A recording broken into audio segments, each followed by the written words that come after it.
Good evening, squad. It is stream time again. Things caught in my teeth. So that's fun. It is, yeah, you know, I don't know how to start a stream now that I don't have, like, day counting to do at the beginning. So I guess that's something new. Something new for all of us. So we're gonna play, we're gonna at least try out. I don't know if we'll do the whole playthrough or not because I don't know anything about this game, but hey, if we like it, we'll definitely play more. We're gonna play 428 Shibuya Scramble, which for some reason Twitch has said exists as a game called In the Block City Shibuya, but I don't see anyone calling it that, so I don't know what's up with Twitch. And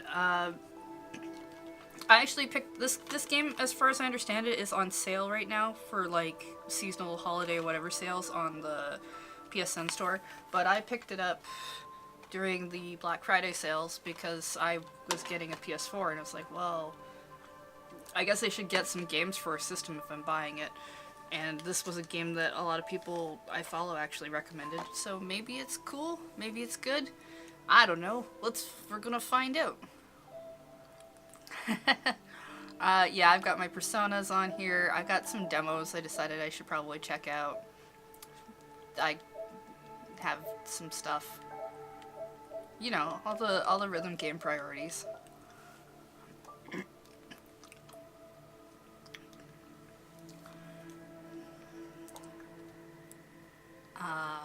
So yeah, let's boot this up.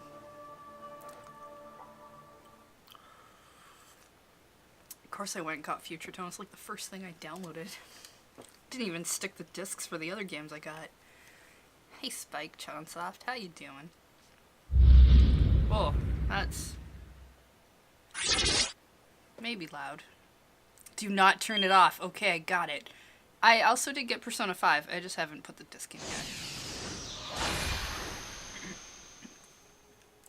Alright.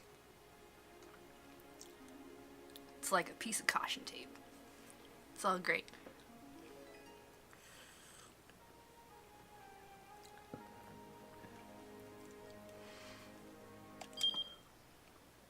New game, please. Ooh, a bookmark. This one. I did. Do you want the guide to gameplay? Yes. Please tell me how to play your game.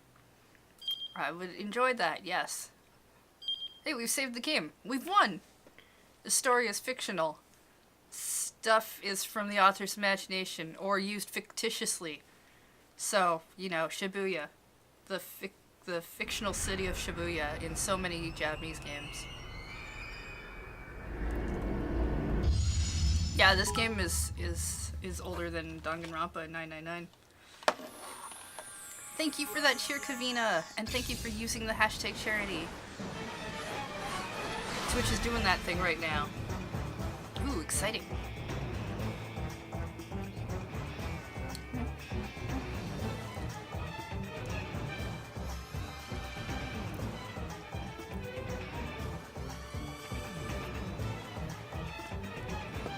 Is this Shibuya? I only ever recognize the crosswalk. Hey, Markster.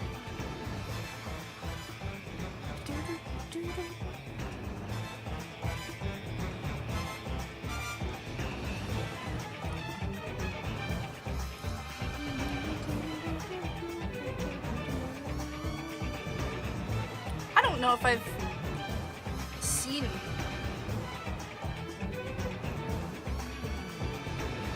such an obvious credit sequence at the beginning of the game in a long time.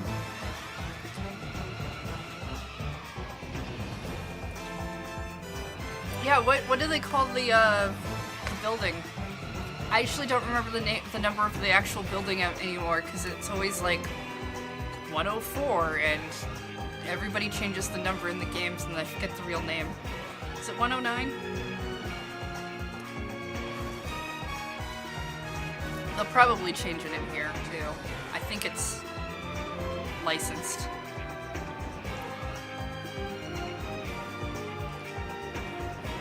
You just walked into something intense. Yep. The nice intenseness of slow panning camera angles, graphics hitting the screen.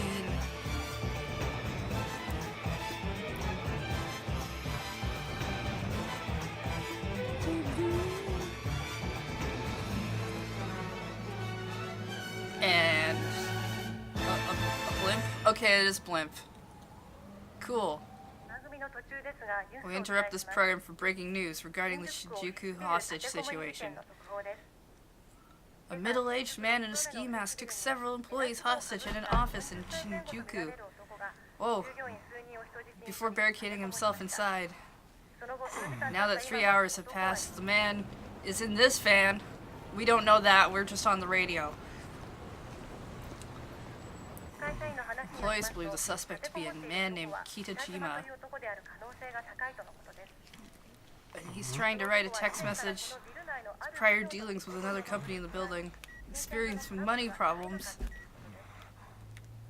Authorities believe this to be the motivation for...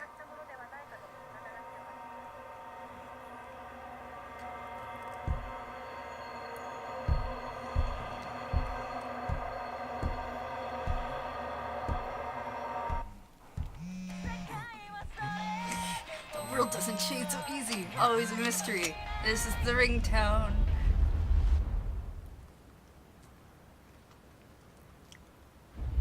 Did something blow up? God, there's so many things to do. So much of the game I have to pay attention to.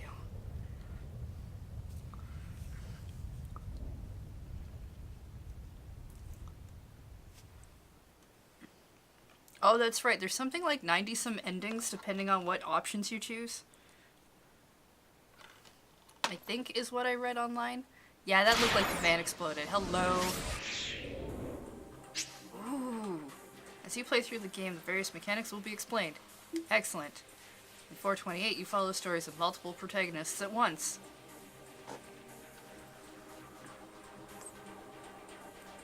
Ah. Yeah, I can maybe do that. Let me see.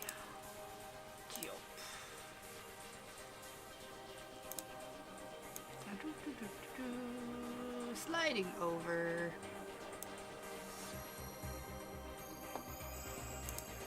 There. That should help.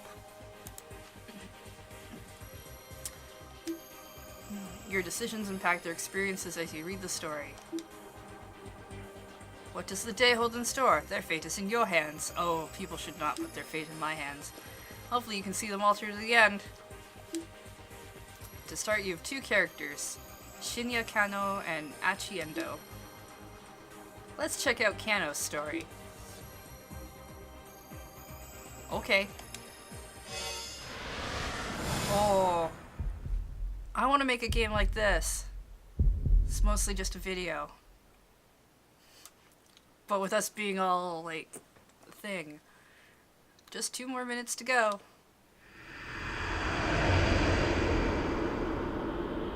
Shinya Kano noted the time again on his watch, scowling at the slow creep of the second hand.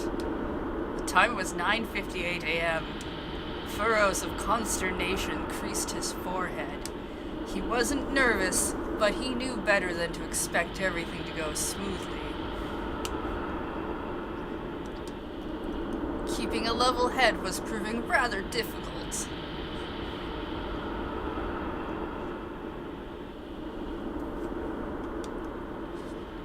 There was no room for failure. Lives were on the line. Oh no. Am I a doctor? Is he a doctor? Since I should not be a doctor. He eyed his surroundings.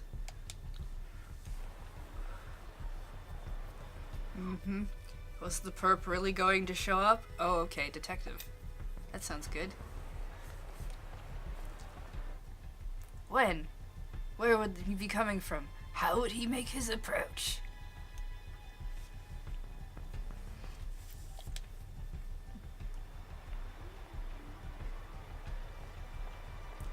The Shibuya Scramble was as packed as ever. A throng of people crossing this way and that, blissfully unaware. of the dozens of detectives hidden in its midst. Alright, this is a detective story, isn't it? Yeah, here we go. Real-life actors caught in a pulse-pounding mystery. Oh. Sound effects. Alright, another minute and a half. Kano glanced down at his watch yet again. A mere 30 seconds had passed. Detective Kano had been with the enforcement arm of Shibuya's Criminal Affairs section for a year now, but he'd never been part of an operation this big before. He eyed the young woman standing beside the statue up ahead, which is a very famous statue and meeting spot in Japan. She was small enough to get lost in the crowd, and she carried a nondescript attaché case.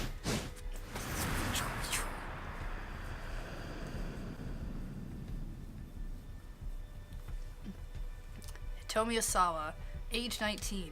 The attaché case in her hands contained a full 50 million yen in cash. Yesterday, her twin sister, Maria, had been kidnapped. This was the ransom payment. The culprit had called Hitomi last night at home, referring to her by name and telling her to wait by the statue of Hachiko in Shibuya. I didn't know if they were going to give us the actual statue's name. It was almost time, but nothing. Kano was staring fixedly at the second hand on his watch when a homeless man sitting on the sidewalk murmured just loud enough for him to hear. Come on, Kano, quit looking at your watch so much. What if the kidnapper sees you? Kano tried to look nonchalant as he lifted his eyes, but the scruffy character continued. You're too nervous. Just relax already. You're the one acting suspicious, Sasayama. Kano frowned. Why would some homeless guy be talking to me? Yuji Sasayama was the senior officer of the Shibuya Precinct's Criminal Affairs Division, 5 years older than Kano. Some words and phrases in the text appear in blue. These are called tips. Press square to underline a tip, then press X. This will let you read some extra info relating to that word or phrase. There are tips containing general knowledge and ones that are 428 specific. These are marked with a fancy magnifying glass and a 428 respectively.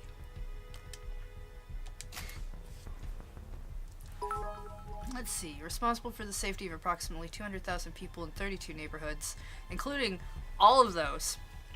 Well, good for them. Hey, Evlock, thanks for that cheer. Can't watch live of the game, looks neat, so I'll definitely check the VOD. Ah, thanks. I hope you enjoy it later. You have a good night. He always went a little overboard with the disguises. He claimed it was all part of the job, but word around the station was that he just liked playing dress up. Hey pal, spare me some change. Sasayama lurched to his feet and shuffled in close to Kano. Hey, knock that off. Fittingly for the part, Sasayama reeked pretty badly. Well, ain't so suspicious now, huh? He clung to Kano with a mocking camaraderie despite the younger man's attempts to pull away. Come on, Sasayama, cut it out. Sasayama's bleak confidence rattled Kano's nerves. Of course there was a good reason for that confidence. This was Kano and Sasayama's jurisdiction, but they were positioned a good distance from where the handoff was to take place. Jurisdiction, it is a thing that we understand. The statue of Hachiko was surrounded by elite investigators from one of HQ's special investigation teams. Sometimes 2 or more tips will appear on a single screen. You press the square button repeatedly to change which words are underlined to highlight the tip. Then press X. Or circle also. It stops, the reading of that. Neat. Okay. What do you have to say about the statue? It's from 1934. Actually, it's kind of cool. They've included a lot of trivia.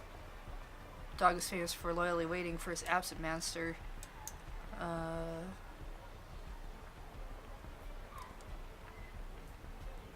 Other popular meetup spots are the display car for the original Tokyo 5000 series, neat, and the Moya statue by the west entrance. Oh, I didn't know about those. That's very cool. HQ refers to headquarters and things. Kano and his partner were just there to provide backup if the kidnapper attempted to flee. Look, just try to relax. We'll be fine. Sasayama gave him a wink. A moment later, the radio squawked in Kano's ear. Alright everyone, it's time. Keep your eyes open. The voice coming in through the earpiece was Koji Kuze, HQ's operations director. An operations director is a person who's responsible for the operations. Until last year, he'd been in the Shibuya precinct's head detective and Kano's supervisor. We don't know where the perp's gonna make contact. Don't let your guard down. Kuze's slow, gravelly voice echoed in Kano's ear. You don't sound too worried, Kuze. Kano winced at Sasuma's words. How could the man be so nonchalant? The appointed time had come and gone. Something should be happening. Whap! Kano smacked himself in the thigh to release a little tension. The sound was louder than he'd intended. Though the suit hid his muscular physique, it did little to dampen the noise. He needed to stay focused. He might be called to action at any moment. The department handled abduction cases according to a certain standard investigation procedure. Was it an attempt to extort money, or was the motive something personal? The answer to that question determined how they deal with the criminal. And based on the investigation team's initial findings this time around, they probably weren't dealing with a professional kidnapper. Oh no, we're not dealing with a pro? Still, in all likelihood, it was someone with quite a long rap sheet. Probably someone who knew the family, but so far they had few leads. They had few leads on who might bear such a grudge. With the situation so unclear, the plan was to apprehend whoever came to take the handoff on site. If the culprit ran with the money, there'd be no guarantee of the hostage's well-being. Still nothing. Sasayama muttered. There he is! He's here! Kuze broke in, his voice spiking into an excited chirp, which apparently has some... Okay, he's got a particular vocal quirk. Whenever he gets overly flustered, excited, or panicked, he slips into a childish register, prone to babbling and pitching his voice. Interesting. NK Cola, hey, thanks for that raid. Subject is a young male in his 20s, wearing a bandana and an orange hoodie. Kuze, normally calm and stoic, was now squawking like an excited child. That only happened when he got particularly worked up. I feel like you didn't really need the extra info on the excited chirp part if you were going to describe this essentially here. But, yeah, whatever. Kanyo and Sasayama steeled themselves. They could see the subject now. A 20-something male nonchalantly approached Hitomi to talk to her. Alright, people. Be ready to grab this guy. Kuze was stationed in the mobile command center, not far from the intersection. Keeping tabs on the situation via video surveillance from the camera team. Oh no, we're gonna read all the tips. We might skim through them, but we're gonna at least open them. The young man started speaking enthusiastically to Hitomi. The detectives watched, uncertain. Was this really the kidnapper? Or... Oh, okay. You'll encounter selections like these during the story. Choices will change the lives of other people in addition to changing your own fate. Use up and down to make your choice, then press X. Current choice will not impact you or any of the other protagonists, because this is a learning situation. It's gotta be him, take a step forward, then hesitate. No, the situation's unclear. Situation still wasn't entirely clear. He needed to get a better look at things. The newcomer held a bundle of letter-sized paper, which he showed to Hitomi as he went on talking. He tried to hand her one of the papers, but she pointedly ignored him. Undeterred, the man kept trying to foist it off on her. Hitomi refused to respond, becoming as motionless as the statue of Hachiko behind her. Until finally the man gave up and walked away.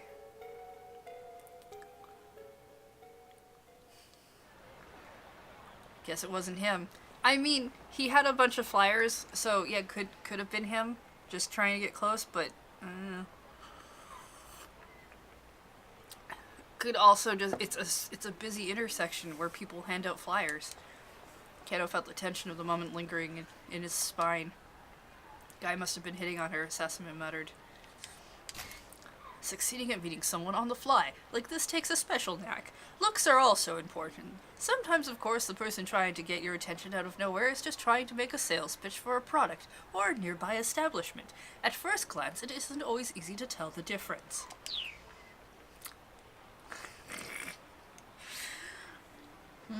Alright, game. I mean, she's pretty cute and all. He had a point. Though, of course, something in Sasame's voice made Kano brace himself. She's got nothing on my Mi-chan. Mi-chan was Sasame's wife. They got married just last month. Let me tell you, Kano, married life is the best. You gotta hurry up and give it a try for yourself. You know, just give it a try. Hey, Forlo, no, thank you for that resub. Is hitting on her a mechanic? I hope not. This was Sasame's favorite topic lately, and Kano was getting more and more fed up with it. Sasayama, please come on, just knock it off, okay?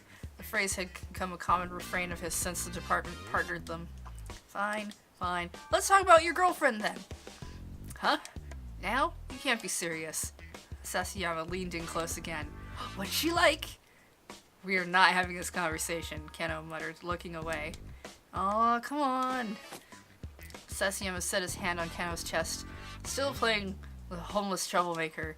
Show me your phone. Let me see your lock screen. Huh? Sasayama pawed for the phone. You gotta pick on your girl on your lock screen, yeah? I do not. But he did. It was scary how on the mark Sasayama's instincts were. Hey, cut it out. We're in the middle of an investigation. I am investigating. Sasayama chuckled as he plucked the phone from Kano's pocket. His face scrunched up with astonishment as he looked at the lock screen. The heck is this? It's not...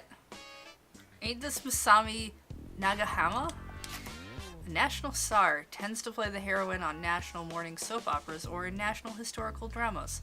Her songs have been a series of national hits, and she's slated to host the year-end national singing competition program. Everything about her is national. Everything about her, national. Kano realized he had to bite the bullet. No, that's my girlfriend. Her name's Rumi, and she's... Sasayama cut him off. You're telling me that ain't Masami Nagahama, the famous actress? Because this right here is Masami Nagahama. Like I said, you sly old dog, trying to make like you're dating Masami Nagahama. I'm not. I mean, I guess Rumi does kind of look like her. Sasayama let out a huff. For real? You really think I'm gonna fall for that? There's nothing to fall for, I swear. Sasayama scowled, unconvinced. Alright then, why don't you marry her? Kano stammered, but he had no answer. The truth was, he would have happily married her already, but there were obstacles that needed to be overcome. Okay, playtime's over. Let's focus on the job. Sasayama handed back Kano's phone and turned his gaze back to Hitomi. Kano let out a quick, uneasy sigh, but his shoulders did feel looser. Maybe Sasayama had been trying to relieve a bit of the tension. Maybe he should be grateful.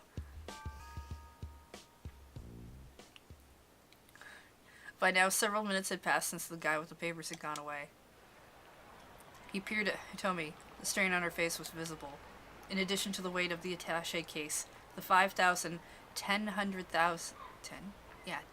yen bills. It held weight close to 6 kilos. Her slender arms must have been getting tired. Still, she refused to set the case down. She wasn't taking any chances with her sister's life. The Kidnapping case had begun the day before at around 7 p.m. This is MPD Dispatch. The Shibuya precinct is reporting a missing person, believed to be an abduction.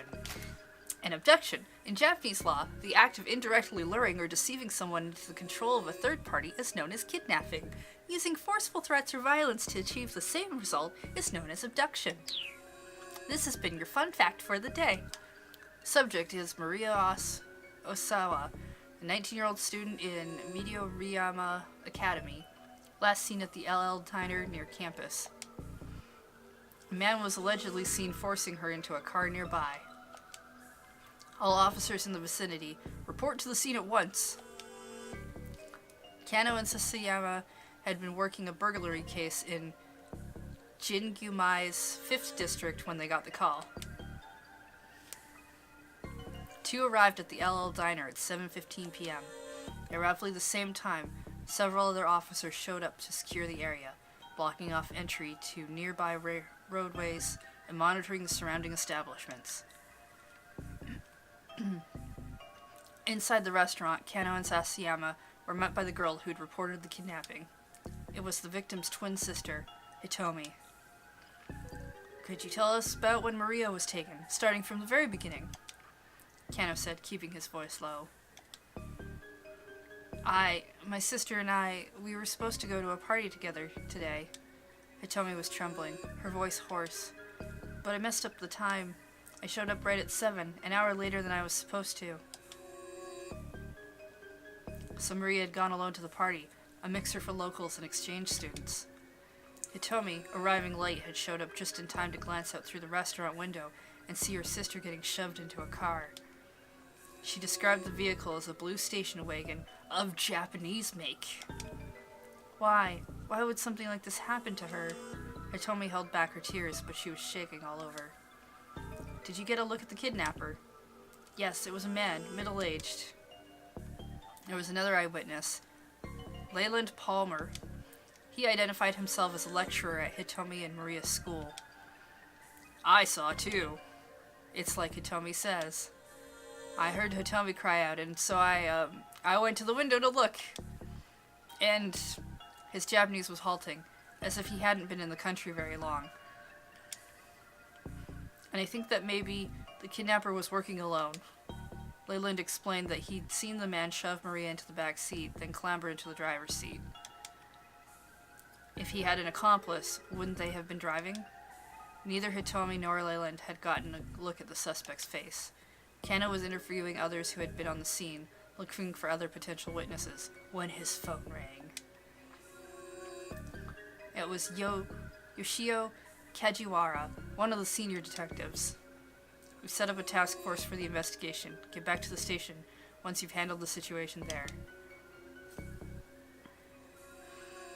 Barely half an hour had passed between the time the kidnapping was reported and the time the task force began operation. Fun fact! Task force! Roughly 150 people are working on the case in Shibuya's precinct's conference room. The main force at work in HQ's first special investigation unit. Additionally, other detective sections, a riot squad, and investigators from neighborhood precincts have been assembled. Fun fact!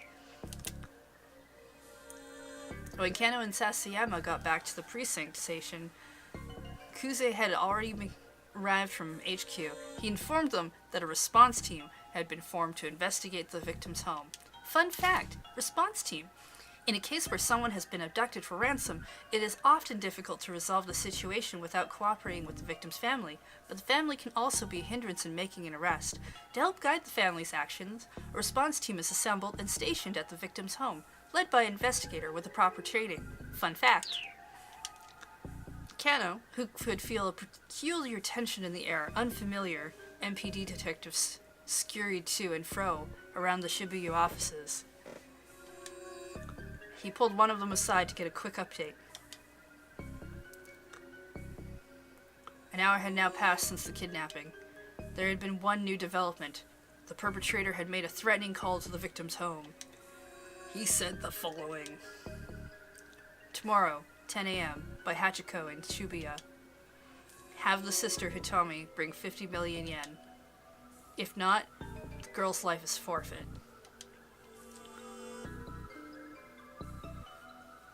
Kijiwara from the precinct was put on the response team along with detectives from elsewhere who'd received special training in abduction cases. Normally, a local precinct detective wouldn't have gone undercover in a victim's home. Kuze, however, had decided that having a knowledgeable local was crucial and had sent Kajiwara along. The detectives disguised themselves as delivery people and movers to make their way inside without arousing suspicion, arriving there at 8:30. The response team had come prepared to run a trace if the kidnapper contacted the family a second time. Fun fact, trace, the act of pinpointing the source of an incoming phone call. The police are not allowed to do this independently without oversight. They must go through a formalized process that includes securing the cooperation of the phone company. In the past, conducting the trace itself would take time, but nowadays, acquiring the location could be practically instantaneous. Fun fact. Fun fact, Forlorn Hope 22 has cheered with 200 bits and that hashtag of charity. Fun fact, for some time of whatever, Twitch is doing a hashtag charity drive of every time you cheer with 100 bits, 20% or something goes to direct relief. Fun fact. But there were no further calls.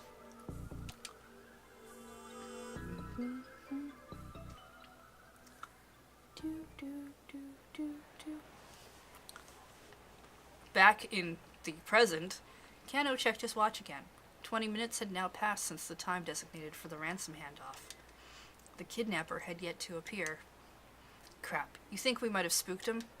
He wondered aloud. Hey, stay calm. Sasayama scanned the passing throng. He's just playing with us. Why'd this guy even pick this place? Kano voiced the question he'd been asking himself ever since he'd heard the kidnapper's demands. Sasayama shrugged. Figured he must want to blend in with the crowd, nab the money and disappear before anyone knows he's there. Would be my guess. In that case, why not pick Shinjuku or Ginza? The big crowd didn't just benefit the kidnapper after all. It also allowed the police to use the sea of people to conceal their own operation. Let us example this by pulling the camera out. Right now, there were 50 detectives stationed within a 50-meter radius of where Hitomi stood.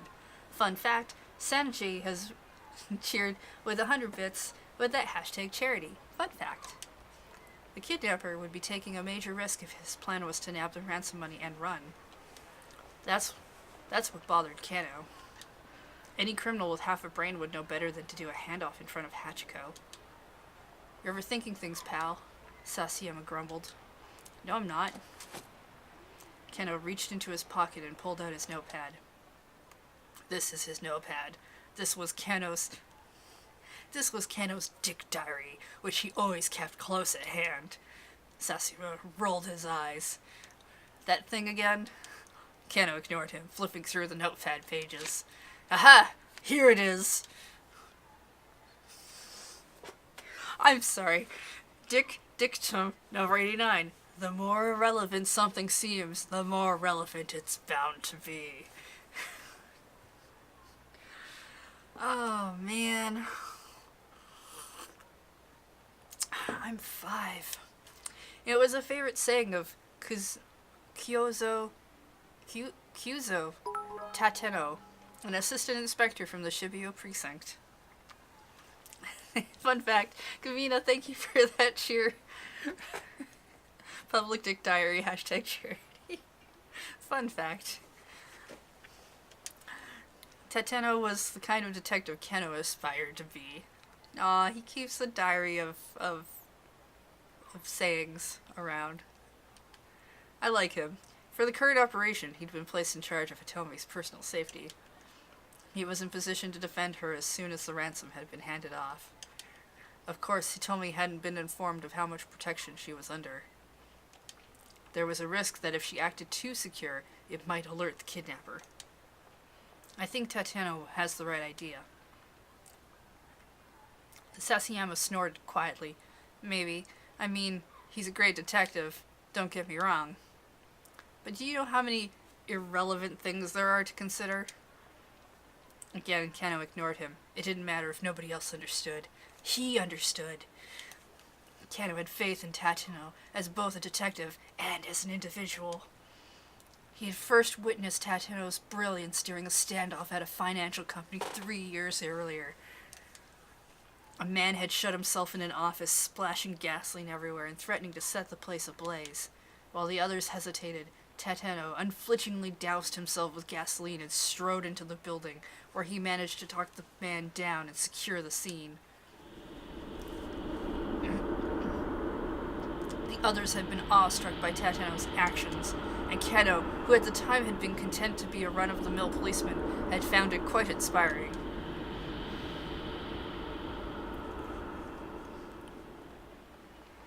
Why did he douse himself in gasoline?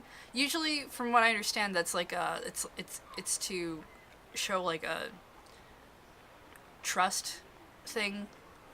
At least in any acting thing I've seen, it's always been a thing of like you're showing you're willing to go into the danger of it, and that's just generally a bad idea. They do it a lot in shonen stuff. Still, you know. Sasayama murmured under his breath. As great a detective as Tateno is, it's not like anyone else in the world has ever heard of him. I suppose not, Kano said. So? Only time anyone ever hears a cop's name is when he's caught up in some scandal or killed in the line of duty. Fanatic count, too. I mean, doesn't really seem fair, does it? Kano just shrugged. It was a strange definition of unfair, really. I mean, you've got celebrity chefs and celebrity hairdressers and stuff, so how come no celebrity gumshoes, you know? Look, please, can you just focus on what we're doing here? Kano rolled his eyes, then turned his attention back to Hitomi. What's the matter? Didn't sleep? Not enough, I guess. Did you eat? Didn't have time. Between bringing in supplies for the base of operations, readying the team vehicles... Fun fact, base of operations is a base of operations. It's usually set up in a large room at the precinct, such as an auditorium. MPD and precinct investigators assemble there, and communications equipment, investigation resources, and such are brought in. Because of the scale and the scope of these activities, newspaper reporters can be liable to notice, and so, in cases such as a kidnapping or a victim's personal safety is at stake, the flow of information is tightly controlled. Fun fact! Readying the team's vehicles, photocopying hundreds of documents, and various other tasks. Kano had barely slept the previous night, and hadn't gotten a meal in either. What have you been doing? Sasayama puffed out his chest. Saving up my energy for today. So you were sleeping. Kano gave a wry chuckle as his partner's lack of shame. There he is! Kuzu's voice chirped suddenly through Kano's earpiece. A man in his 20s wearing a sleeveless red jacket. He's carrying a garbage bag! He's the Red Power Ranger! A young man had emerged from the crowd, about 15 feet from where Hitomi was standing. He strode toward her, a sinister look on his face. He didn't match Hitomi's description, but Kano felt a jolt of nerves all the same. Maybe the kidnapper had hired some young street punk to snatch the ransom payment. That our guy? What do you think, Kano? Sasayama whispered. Yeah, I think he's gotta be. This was it. Kano swallowed the lump in his throat. He bent his knees, ready to act fast. Blood rushed to his leg muscles, banishing the stiffness that had begun to take hold. Could this be the culprit? Or perhaps...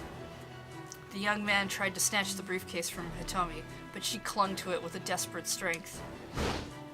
It was him! The detectives rushed in. Whoa, hey, what the hell? The young man cried out frantically and tried to dart away, but the officers closed in, forcing him bodily to the ground. Target secured! Oh, jeez, I think we've got another suspect on the scene. Eek, he's taken the ransom! Kuse's hysterics made Kano spin around. Sure enough, a foreign-looking man was sprinting away, attaché case in hand. A mob of detectives scrambled to pursue. Before Kano could react, most of them had run off, leaving him to look after the original suspect. This is great. This game is great. What should I do with this guy, sir? He might have some connection to the kidnapper. Should I bring him in? Huh? Yeah, sure, that'd be swell. I'm on it. With the help of one of the remaining detectives, Kano brought the suspect back to the Shibuya precinct.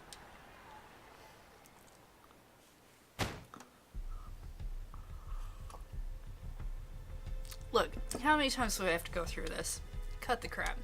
In the interrogation room, the young man who gave his name as Achiendo steadfastly insisted on his innocence.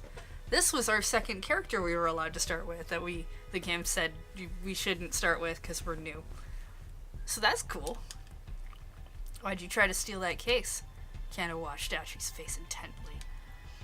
Like I said, it looked heavy, so I was trying to help her out.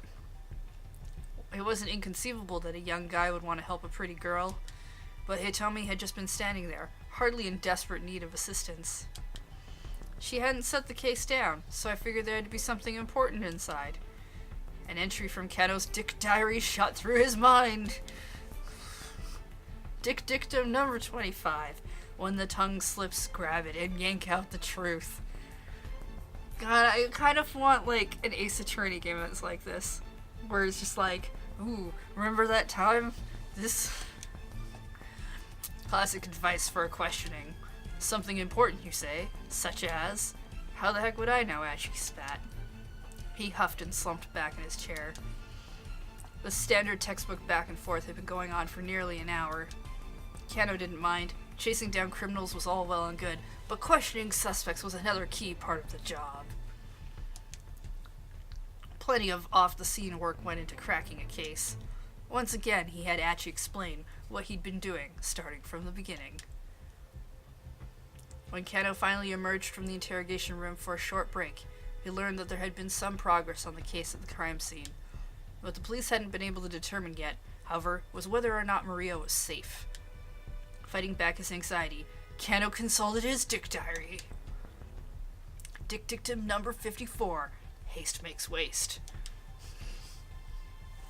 He felt his tension subside, remembering the right maxim always helped. It was like casting a magic spell. Kano returned to confront Achi once more.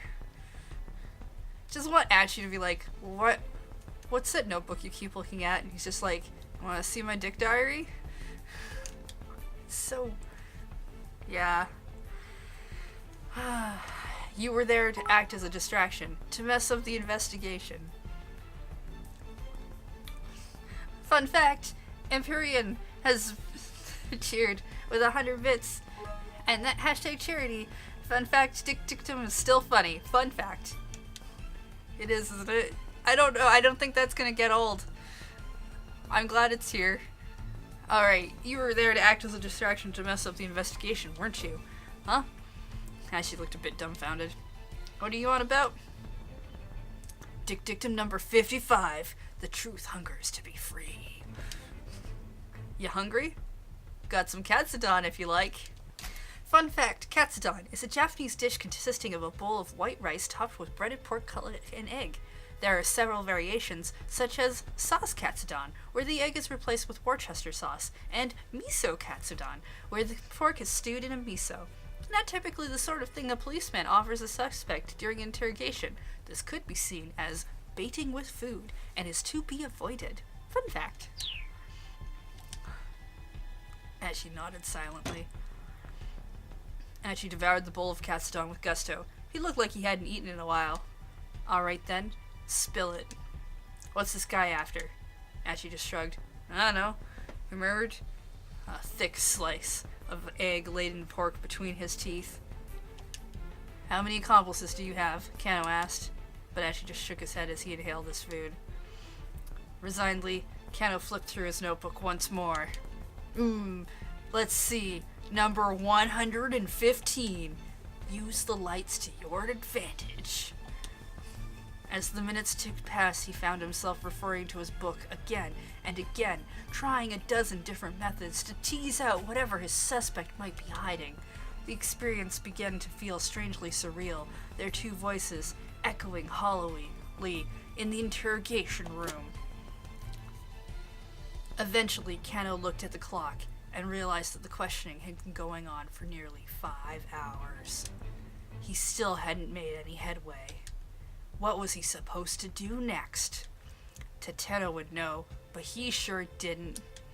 Still, he was determined to do whatever he could to keep the victim and her family safe. Gritting his teeth in frustration, he perused the Dick Diary like it was scripture. Number 116. The monotonous questioning was clearly tiring Achi out. His eyelids drooped like they were beginning to get heavy. Number 117. Get 'em when they're tired. Keno's eyes gleamed. You're part of some criminal game. Achi's head slumped forward heavily. Nodding off was basically the same as nodding, yes? Right? Mr. Kuzi, I did it! The young guy who grabbed at the handoff, he finally confessed to the crime. What? What are you talking about? Laughed. Kuzi laughed in disbelief. We're just about to apprehend the mastermind here. Huh? Keno clutched his cell phone dumbstruck. Listen, why don't you, look, just wait there at HQ, okay? No, it can't be. I...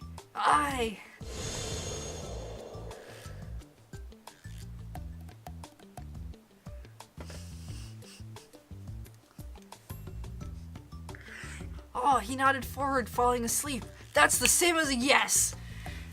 After kidnapping case wrapped up, Keno tendered his resignation. Guess I'm not cut out to be a detective after all, he thought to himself. He dropped the Dick Diary on his desk as he left the Shibuya precinct for the last time.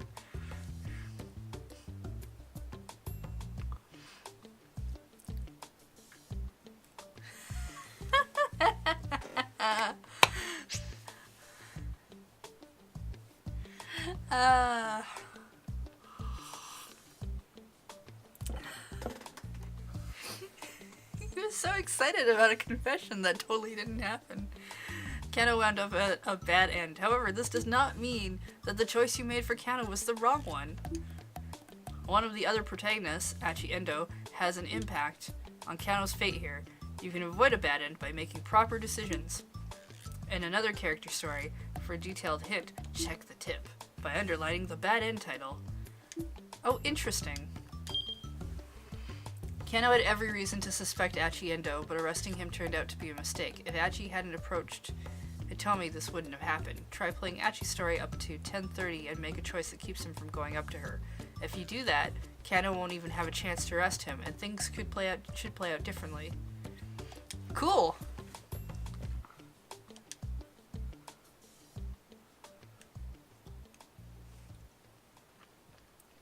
That's really neat. I dig it.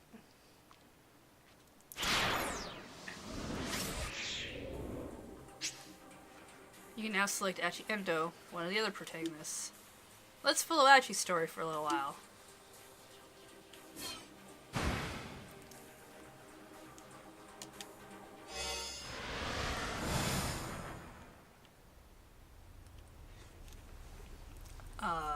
Hello.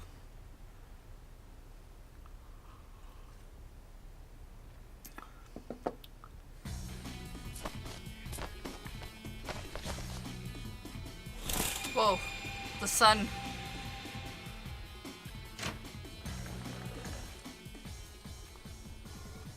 Achi Endo called out at the door to his father's room. Okay, heading out. Sure. His father sounded unconcerned. He didn't even open the door. Sure you don't want me to stay here in the shop?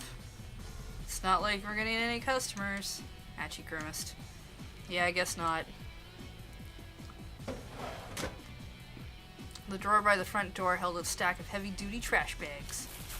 Achi pulled a few of them out. Guess it's gonna be that kind of day. He stuffed the trash bags into his pocket and slipped down his favorite pair of sneakers. The entryway to Achi's home also led into the family shop. Various pieces of electronics were piled up like so much junk in the tiny retail space. The slightest bump brought the risk of an avalanche. Achi wove his way through the gaps in the appliances like a spelunker exploring a cave. From Shibuya Station, if you make your way past the 109 building, then up through Dogenzaka, you'll come across an old shopping district.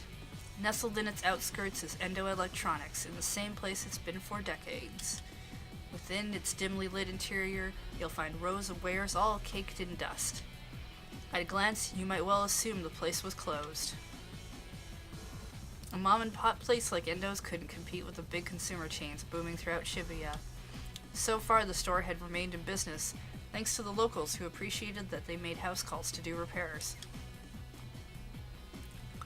But things weren't looking good for the future. Achi, the eldest son and nominal successor to the business, had no interest whatsoever in working there.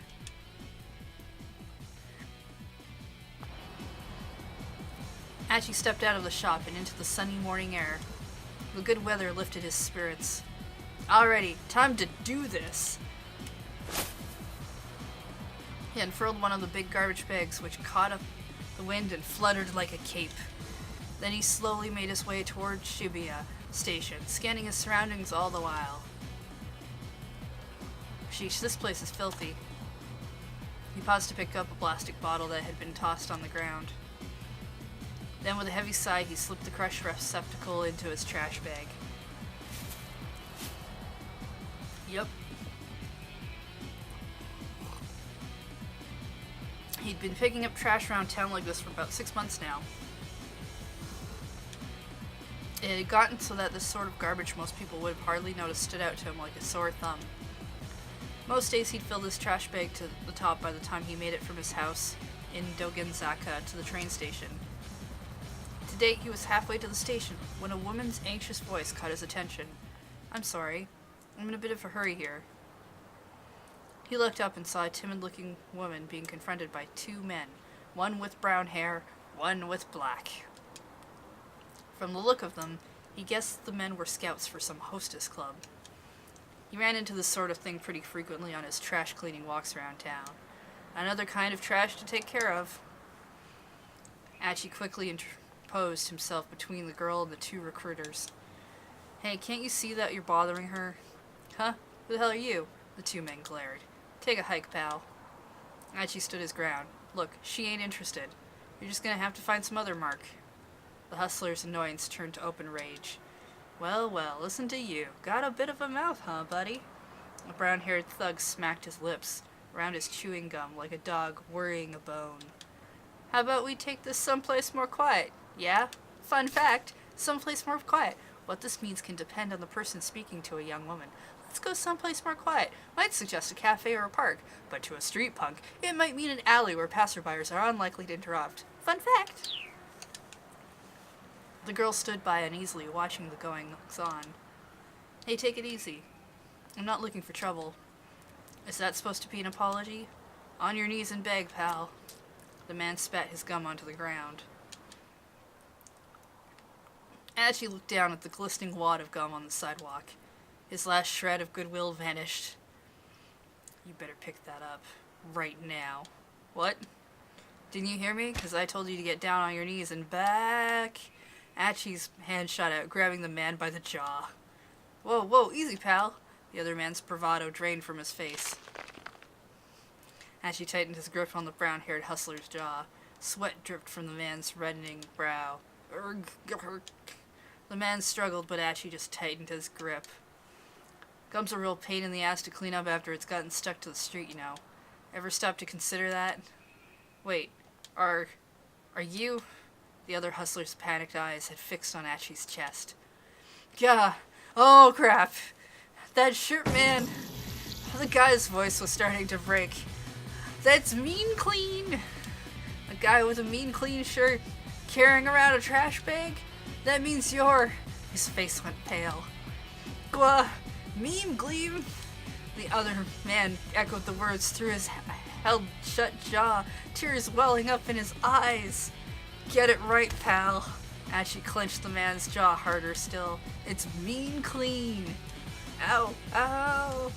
We're sorry, man. You're Achi, right? Dude, we honestly had no idea. Come on, man. You gotta cut us some slack. The man scrambled to snatch the wad of gum off the street, stuffing it into his pants pocket. Oh, that's gonna be hard to clean. Finally, Achi let go of his companion. The brown-haired hustler's face was twisted up with fear. Tears streamed down his cheeks. Gasping out hasty apologies, the two thugs scampered off. Hey, so... A shy smile came to the girl's face. Fun fact! A girl. Her name is Ryoko Kakiniuma, a second-year student at Midoriyama Academy's law school. These hustlers managed to corner her while she was on her way to her part-time job at a cafe. It's a popular plot in trashy e-novels for the main character to fall in love with a hustler like these guys. But such things rarely happen in real life. Fun fact. Thank you for saving me. No, I apologize. Huh? The girl stared in surprise. You run into creeps like that now and then, but don't hold it against us. Shibuya's a good town. Yeah, okay. Ashi gave her a quick wave, then turned and continued on his way down to Dogenzaka. Achi was Shibuya born and raised. He was keenly aware of all the changes the ward had been since he was a kid. Grocery stalls and inconspicuous little side streets, tiny parks nestled between buildings. Achi knew it all like the back of his hand. Trash, human or otherwise, had no place in this town. Not on his watch. See? I called it. He's practically a Red Power Ranger.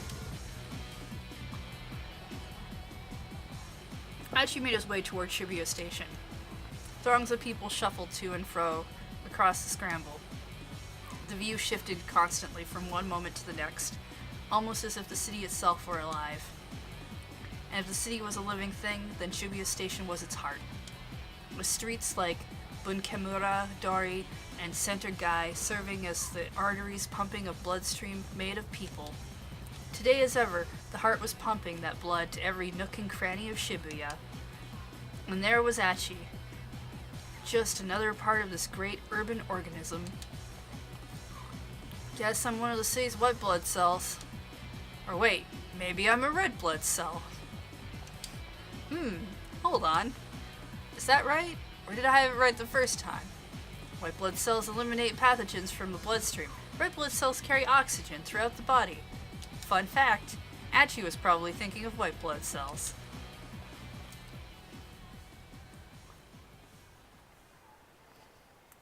Emerging from his reverie, he noticed a rather conspicuous young woman standing by the statue of Hachiko outside Shibuya Station. Oh, she's totally my type. Fun fact, my type. To be up someone's alley. To be someone's cup of tea. It feels like the fun kind of fact you'd hear from, like, Kronk from, Emperor's New Groove, for some reason. Fun fact. Wonder if she's a model or a small-time actress or something.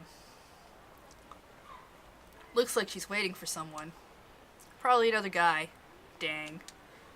Good-looking as she was, there was no way she wasn't already taken. What kind of guy scored a girl like that? Probably the rich-ass CEO of an IT company or something. Crouching down to tie off the trash bag, he continued gazing wistfully at the girl.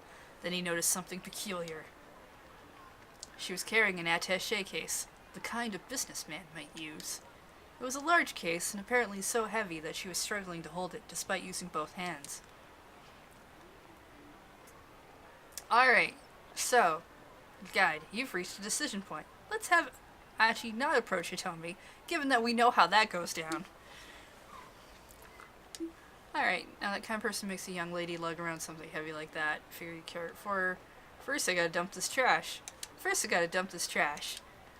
I looked around to see if there was a garbage bin nearby.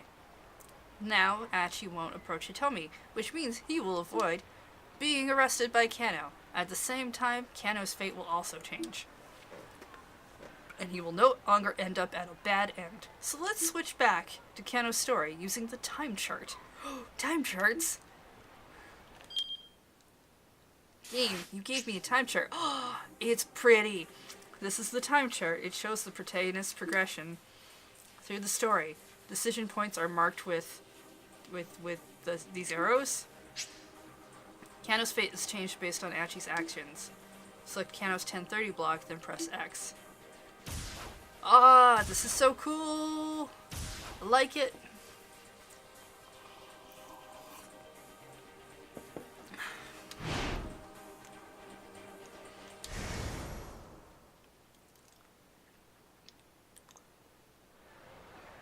suppose you could call it that. Kano gave a wry chuckle at his partner's lack of shame. Ah, yes. There he is! Goose's voice chirped suddenly through Kano's earpiece. The man in the black coat! He's not Japanese, looks to be in his early 30s. Previously, Achi got mixed up with Kano and the police. But now, another man has appeared instead. By changing what Achi did, you've also changed Kano's story. This is super cool. A foreign man had emerged from the crowd, about 15 feet from where Hitomi was standing. He made his way toward her, his expression blank. He didn't match the description Hitomi had given them, but Kano felt a jolt of nerves all the same.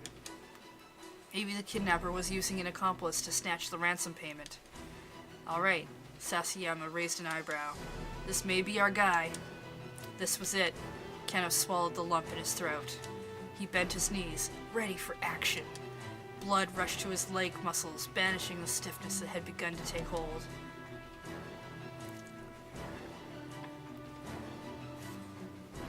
Was this the culprit? Or perhaps... The stranger took hold of the attaché case. It was him! En masse, the detectives began to close in. Let's go, Kano. On it! Sasayama and Kano leapt into action. But they never expected what happened next. With the case clutched in both arms, the man veered suddenly, running right toward them.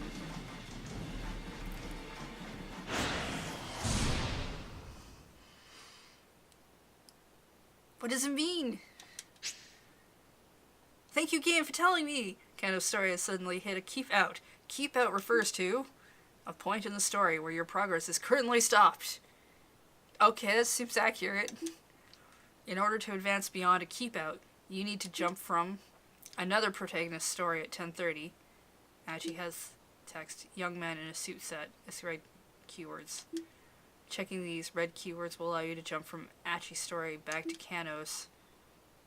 Now head back to Achi's story and keep an eye out for that key phrase. Huh?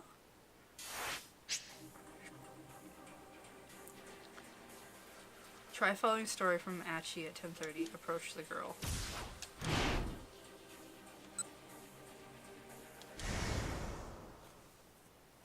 I was all excited and then the game told me no.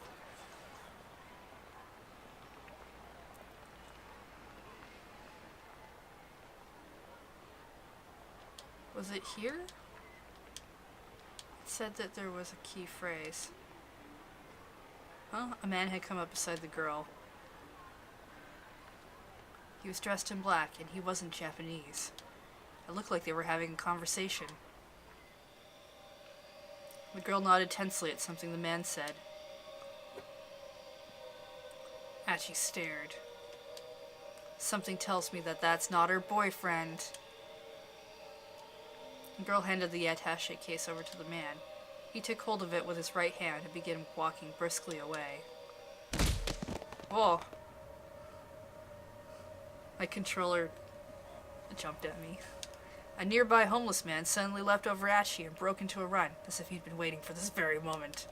Fun fact! Homeless man, Yuji Sasayama, a detective with the Shibuya precinct, known as the Cosplay Detective. Due to his strange outfits he wears while on stakeouts, he's partnered with Shinya Kano for the kidnapping investigation. Fun fact! Sprinting alongside him, a young man in a suit. Some words in the text appear in red. Red text denotes important keywords that let you jump between different protagonists. Stories. This allows you to shift between characters at specific points. These can also allow you to clear a keep out in another character's story and let you read on. If you come across red text, okay, underline it. A window will appear allowing you to jump from one protagonist to another at that point. Alright. Ooh, fancy. By performing a jump from the screen, you can advance another protagonist's story past keep out. Confirm. Yeah.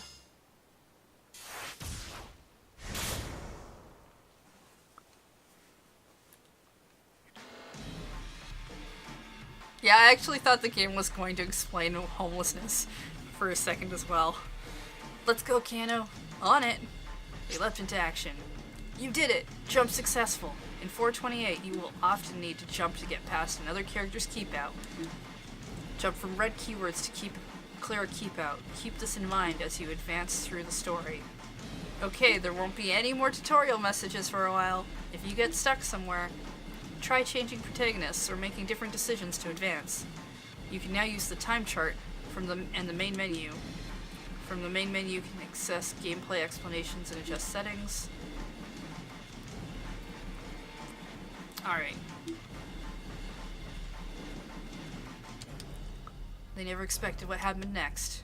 With the case clutched in both arms, the man suddenly veered, running right toward them. What? Catching sight of the two detectives, the suspect staggered to a halt and bolted off in a new direction. It's such a good photo. Kano whipped off his costume glasses and followed in hot pursuit. At the crosswalk, the signal changed to red, and the flow of foot traffic abruptly halted. Just as quickly, hundreds of cars all lurched back into motion. There was no escape for the culprit now, or so it appeared. The converging cops slowed their pace, confident their man was cornered. Then, the foreigner barreled straight into the intersection, dodging between the oncoming cars without any hesitation. The mob of detectives came to a halt, not eager to rush to their deaths along with him. Kano, however, remained in hot pursuit, charging into the traffic at the crossing. Kano, are you crazy? Come back! Kano heard Sasayama shouting, but his feet kept carrying him onward. Oh no! Did Kano get hit?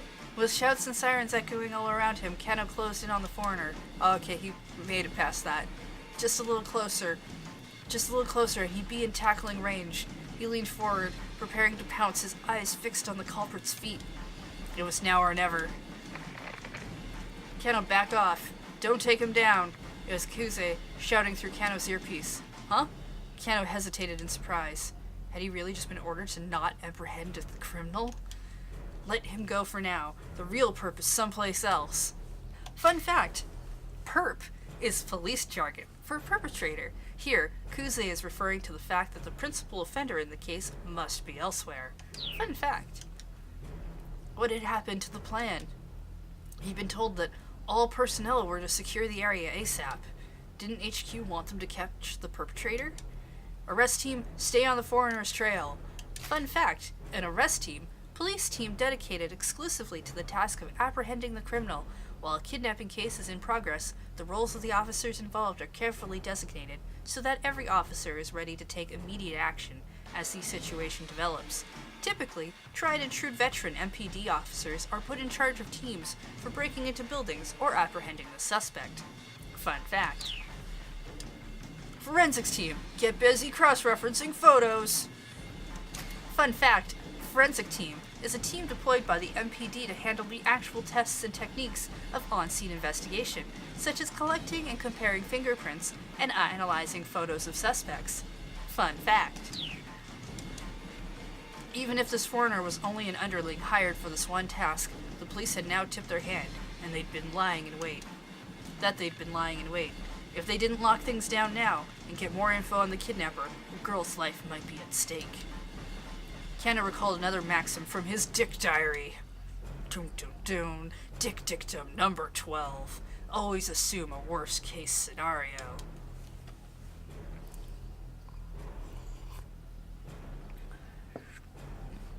If Kuze had told him to let the guy go, that implied he was counting on the team that was now in position. But if the crook had planned a way to break through the police dragnet and escape with the ransom and he succeeded, what was the right call here? Should he take this guy down or back off after all? Oh my goodness, a choice that might actually have repercussions.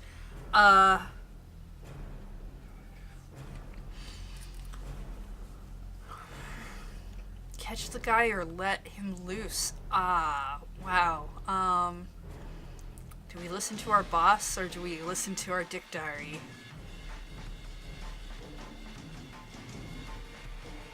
I feel like if we let the guy go and he gets away with the money, that could be a bad thing. Oh, let's be a loose cannon. Letting the perp escape now is too big of a risk. He had to catch this guy ASAP. I have a time thing. I can go back in time and do whatever I want. The man darted down a narrow alleyway. Kano ran faster. The man sprinted through the side streets. Evidently, he knew his way around Shibuya pretty well. Eve, someone's taken Hitomi! Kano recognized Kuzi's trademark squawk immediately. Subject is male. He appears to be carrying a gun. He's fleeing in the direction of Meiji Dori. What? Kano could hardly believe it. Hitomi had been kidnapped? Had she been abducted by whoever had taken Maria? But why? Someone must have been waiting for the moment when the police took their eyes off her. Something's very wrong here. When the world is going on. Kano saw that the road forked up ahead. The man with the attaché case ran to the left. If the man who'd taken Hitomi was heading toward Meiji Dori, there was a good chance he'd gone down one of the alleyways off to the right.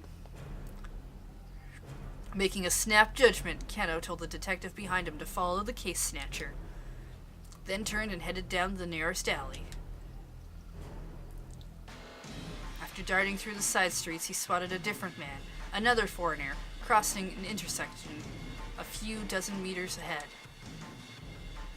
The man was dressed in black, just like the guy who'd grabbed the ransom money. Kuzi's right. The kidnapper wasn't acting alone. But wait, something was amiss. Hitomi wasn't with him. Where was she? Kano skidded around the corner, then stopped short. The man in black was standing there, pointing a gun right at him. Before Kano could react, the man fired. Oh, he died.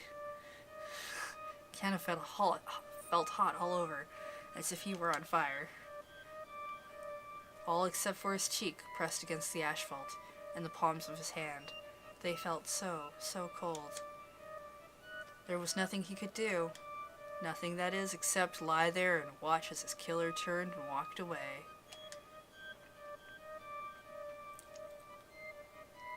Neat. Ending number 4, shot by a foreigner. By trying to find the man who'd taken Hitomi, Kano ran into a different criminal. Unfortunately for him, he got shot. If the criminal hadn't been able to get near Hitomi, she probably wouldn't have been taken. Have Achi make the choice to talk to Hitomi instead at 10:35.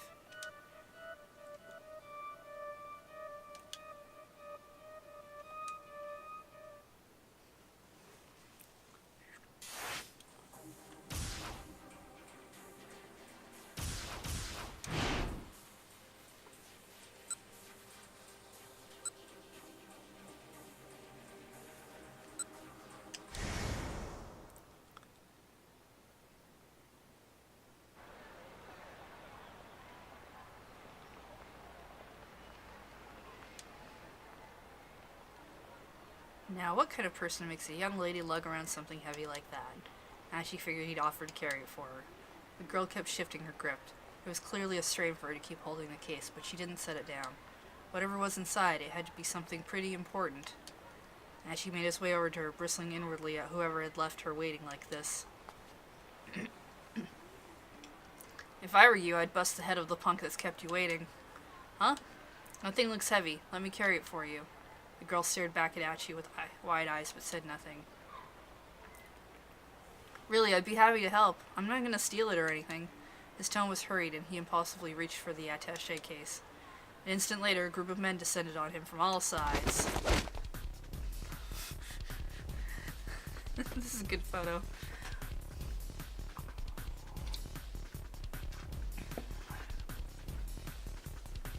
Oh hey, what the hell? For an instant, Ashi froze, unable to process just what had happened. Look at all their faces, they're great. Yeah, the guy in the top left is pretty good. Well, he tried to run, but the men shoved him unceremoniously to the ground and held him there. They were shouting about something or other, but he couldn't make out their words. The more he tried to struggle, the harder they held him down. The hell is this? You can tell it's that down at the precinct. A man in a suit kneeled alongside him, flashing a police badge. Fun fact, a badge identifies the bearer as a member of Japanese law enforcement. The old-style badge case included a small notebook for the bearer to write in, but the modern version is modeled after that used by the FBI, where the badge case contains only the badge itself. Fun fact. What? You're arresting me? What the heck did I even do? Instead of answering, they shoved Achi into the back seat of a patrol car. He gazed dejectedly out the window. You could still see the girl. She didn't have the case anymore. Now she was talking to a man with a cane. Was he the person she'd been waiting for? A moment later, the car turned the corner and the two of them slipped out of view. Ashi slumped back in the seat, sulking and silent.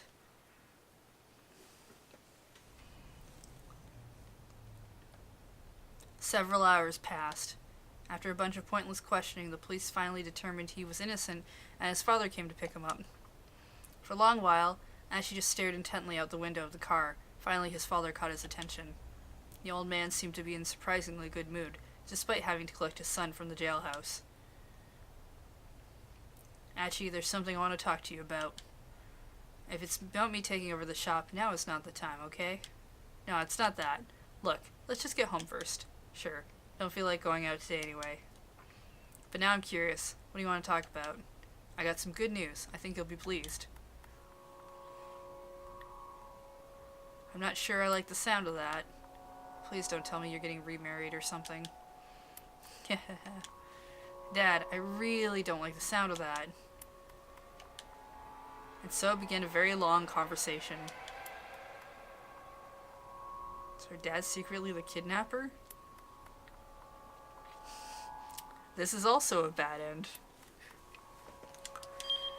Achi was just trying to be nice, but he tried to take the attaché case. He walked right into the middle of a police stakeout. His heart was in the right place, but the timing was a bit off. Maybe he should have finished dealing with the garbage first and watched how the situation played out.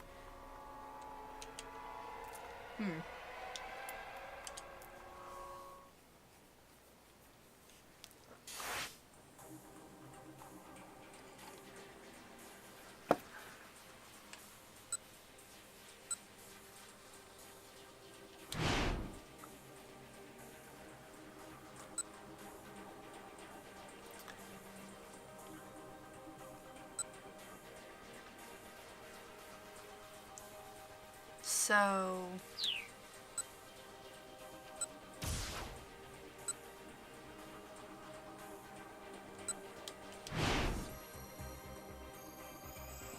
I feel like we approach the girl. Well, we don't approach the girl. We go to this one.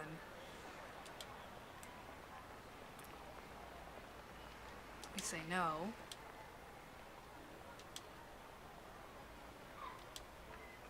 A man came up beside the girl, dressed in black. He wasn't Japanese. They had a conversation. Things happened.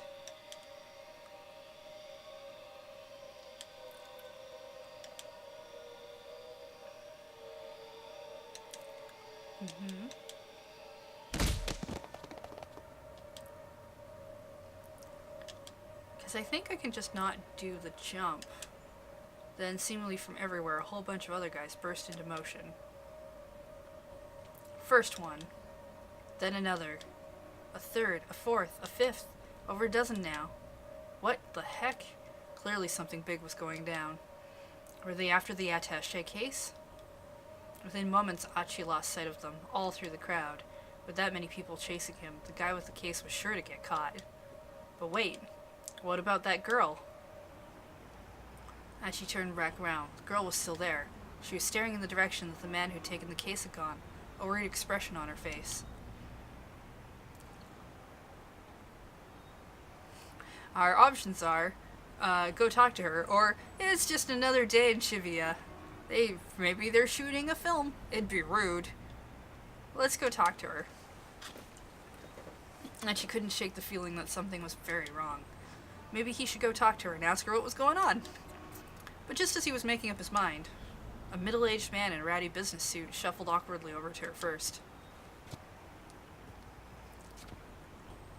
Was there something wrong with one of his legs? He was using a cane to walk. Then one of his hands slipped into his jacket pocket. Achi could scarcely believe his eyes. Gun. A revolver. Fun fact.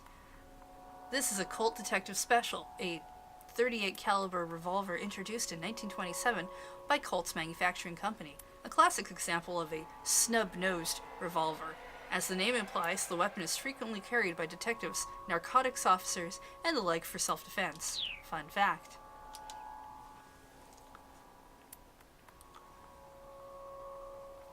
With a single fluid motion, the man lifted up the gun and pointed it at the girl's direction. He was aiming right for her head. Huh? The girl had noticed the man with the cane now. Seeing the gun pointed right at her, she froze in fear. Achi didn't hesitate. Breaking into a full run, he tackled the gunman with all his might. Caught off guard, the man sprawled to the pavement. But the would-be assassin kept hold of his weapon and quickly scrabbled back to his feet. Achi knew he had to act fast. He grabbed the ashen-faced girl by the arm and attempted to drag her away. "This way," he shouted. She just stared at him, uncomprehending, trembling like a startled animal. "Come on, run!" Finally, the girl snapped out of her daze and gave a fearful nod.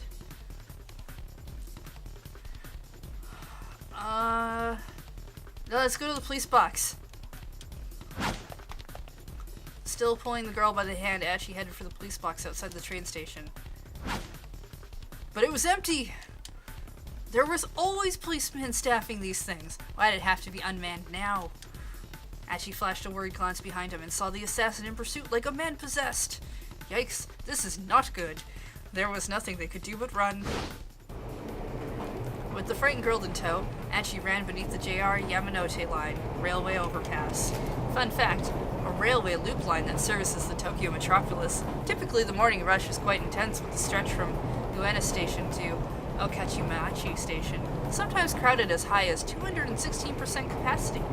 Roughly 300 people riding in a space designed for 143 passengers.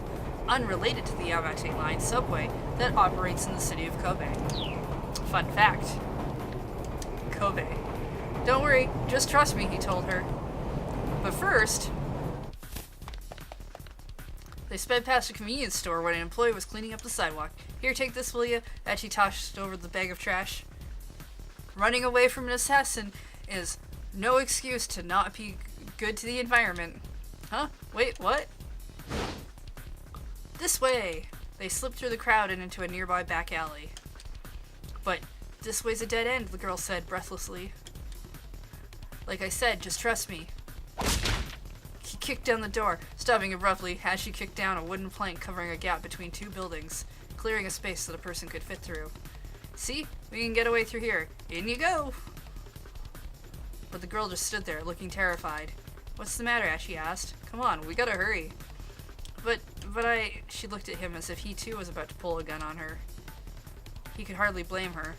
After all, he was just some random guy who had turned up out of nowhere. But this was no time for dawdling. The man with the cane appeared at the end of the alley. If they just stood there, he was going to catch them. "Okay, sweetheart, hear me out," he said in a rush.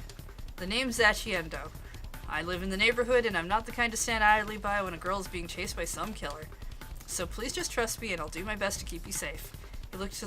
He hoped the look in his eyes would convince her he was being on the level. After a painfully long moment, the girl nodded her acceptance. "Phew. Right. Let's start with this." They had paused behind an enormous stack of beverage crates. With a quick shove, Achi knocked the whole pile down, sending it cascading across their pursuer's path. Now that was a close call. The man with the cane was floundering, struggling to get past the fallen crates. "My bad, man," Achi called out. "Mind cleaning that up for me?" The man scowled back at them and fumbled for his gun. Achi flashed him a wave goodbye and then slipped between the buildings with the girl. No tip on what the level means? Yeah, I'm actually surprised they didn't put one there, too. Hurrying down a narrow alley, they emerged onto a side street lined with dive bars and clubs. Assuming the man with the cane hadn't given up, he would probably lie in wait on the path back to the main road. Achi decided their best bet was to try and stay inconspicuous rather than risk getting caught on the move. "Guess we can lie low here for a bit," he said. He led the girl to the entrance of a tiny old hostess club. She followed him reluctantly.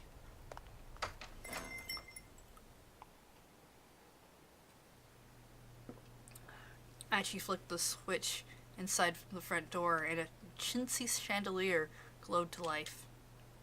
He sat the girl down on the small sofa beside the counter. She gave him a worried look. Achi felt a pang of embarrassment as he realized what she must be thinking. Oh no, don't get me wrong. I'm not gonna try any funny business. Someone I know used to run this place. I'm not in business, it's not in business anymore, so I figure we're safe here. The girl chuckled at his evident discomfort. Alright then, she said. So we good? We're good. Okay, well, good? As she made a vague attempt to straighten his disheveled clothes. So, how about some introductions? I'm Achi Endo. I said that earlier. You can call me Achi. I'm Hitomi Osawa. You can call me Hitomi, I guess. With each new word out of Hitomi's mouth, Achi felt his heart sing. She was charming, personable, just about everything about her was captivating. Achi had never met another girl like her. Achi? What? Is something the matter? You were spacing out there for a bit. Achi shook his head to dispel his daze. Damn it, just no time to get all starry-eyed. He needed to think of some way to keep her safe from the guy who was after her. Look, can you tell me what the heck is going on? Please? I need to know if I'm going to help you. Right. Okay. I'm not really sure where to begin. Hitomi looked down, lost in thought. Apparently hers was a long story. Alright, she said at last. I guess I'll just explain things as they happened. Wait, hold up. Could you keep it as simple as you can? I mean, I'm not really the sharpest tool in the shed. Complicated explanations ain't exactly my strong suit. Okay, Hitomi chuckled. I'll try my best. She got comfortable and then started her story. Fun fact, her story is a video game. So, last night someone abducted my sister, and the kidnapper demanded that I make the ransom handoff personally. He told me to stand by that statue of Hachiko in Shibuya at 10 o'clock in the morning to make the exchange. So I did, and this man came by and took the attaché case with the money and all this other... Whoa, wait, I'm sorry, hold up a second. Actually, had suddenly lost the thread of the conversation. Fun fact, lost the thread. At times like this, you can press up to go back and reread what you've already seen. You can also press down to quickly scroll back through sections you've already read. Oh, that is a fun fact. A mark will appear in the upper left-hand corner of the screen while you're paging back and forth. Okay.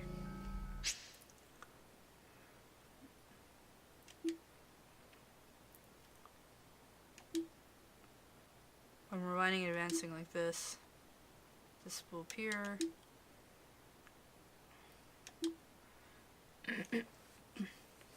Man came by and took the attaché case with the money. Afterwards, the other guy with the cane turned up and pointed his gun at me. Alright. Could you say that again, but like, simpler? Huh? Sure. I'm just having trouble following is all. I mean, is this the plot to some movie or a soap opera? No, that's not. Or some kind of hidden camera show. This is real. This really happened. The look in Hitomi's eyes was dead serious. She's got to be telling the truth. What would be the point of lying? And he had seen the attaché case and the gunman himself. I don't know why we're asking her if she's sure that these things are real. How much was the ransom, if you don't mind me asking? Hitomi hesitated.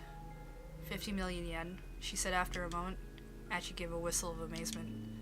The detectives told me that was a typical amount for a kidnapper to ask for. It's plenty, that's for sure. I guess there's good money in that sort of thing. As soon as the words came out, he realized his blunder. Sorry, I shouldn't have put it that way. He fidgeted awkwardly and Hitomi looked away. I'm an idiot, but okay, I think I get this kidnapping thing. So I'm guessing those guys who chased the guy who took the ransom were undercover cops? He replayed the scene in his head. But then, the kidnapper took the attaché case and ran, right? So if you were empty-handed, why'd that guy with the cane come after you? I don't know.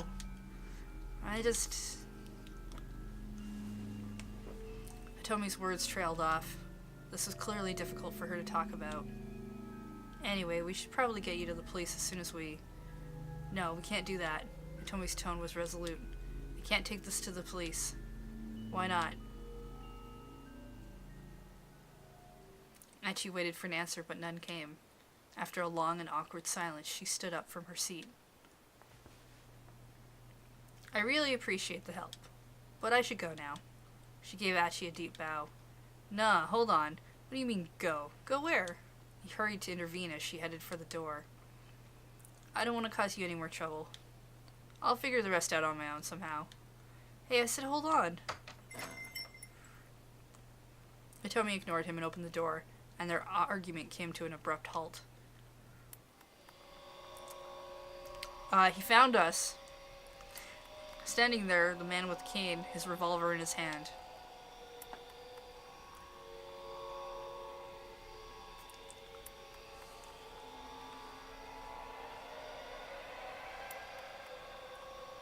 Oh, wait, that's not a bad end. That's a different set of words.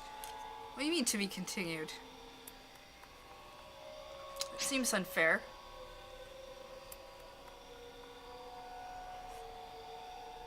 Achi Endo's 10 a.m. story ends here. However, Shinya Kano still has more to do. Read along further in Kano's story. Okay.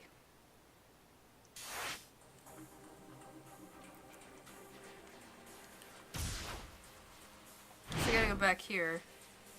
Ooh, trailing the foreigner. I guess we can skip the...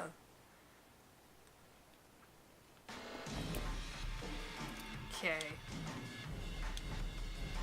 We've done this before. Darting down the thing. Major thoroughfare. Oh, hey, okay. Then bolted up a pedestrian bridge. Just where the heck was this guy heading? Halfway across the bridge, the man stopped abruptly. Cautious, Kano stopped as well. Whoa. Height, roughly 190 centimeters. Age, 30s. Hair, dark brown. Clothing, all black. A moment later, the man flashed a triumphant sneer as he held up the attaché case. Before Kano could even yell stop, it was already too late. He threw it! No! Panicking, Kano appeared over the railing. A man on a motorcycle was waiting beneath the bridge. Wow, that's elaborate. I've been had. Kano bit his lip hard. Damn it! Kano sprinted back down the bridge, hearing the bike's engine roar to life. He had to make it in time. Descending the stairs 4 at a time, he leapt toward the roadway, but the bike sped out of reach and roared away in the direction of Yoyogi. Yoyogi? No, I think it's Gi. Leaving Kano in its dust. Looking back up at the overpass, he saw the man who'd thrown the attaché case running away. Well, yeah, he wasn't just gonna stand there. He handed the money off to someone else. He's currently on a motorcycle, heading towards Yoyogi. His report to Kuze complete, Kano slumped down in dismay. The cops had played right into the criminal's hands. Now the crooks were getting away and people's lives were in danger. Was there any greater failure for a policeman? Staring off into the distance where the man who'd thrown the case had disappeared, Kano gritted his teeth.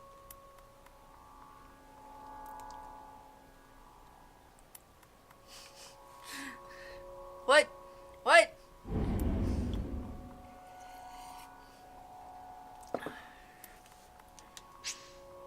You finished reading both characters' stories for the hour. Cool! At 4:28, you'll make your way through all the protagonists' stories in parallel like this. Once everyone has reached the end of a given hour, the next hour can begin. Oh, neat. Okay, that's cool. So, it's like 11 now, which means the next hour story is us all going for lunch, right?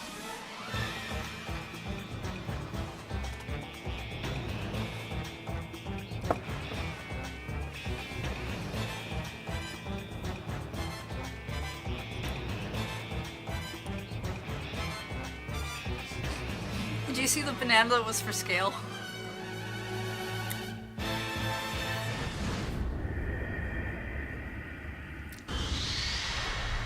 This game is fantastic. It's so good. I really want Kathleen to play it. Hey, I earned a trophy. Good for me. Was that an evil plush? No, there's one of the protagonists is a I don't think they're a cosplayer. I think they're a person who works part-time as like wearing an outfit or something, like a mascot. Yeah, that one. Tama. This is the end of the tutorial for this part of the story. You can reread previous tutorial messages via the main menu. Oh no, this is not a new game.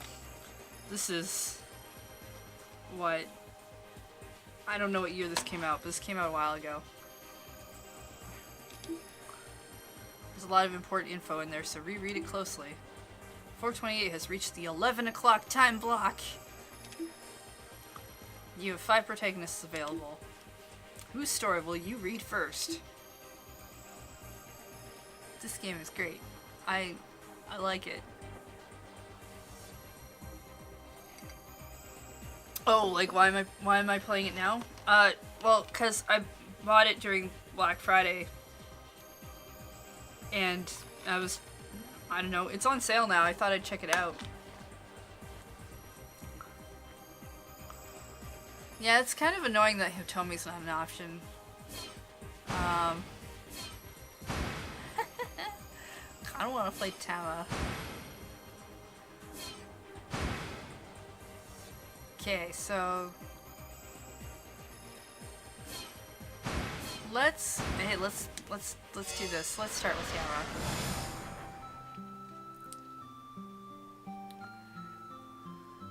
Tama clearly just works in Shibuya.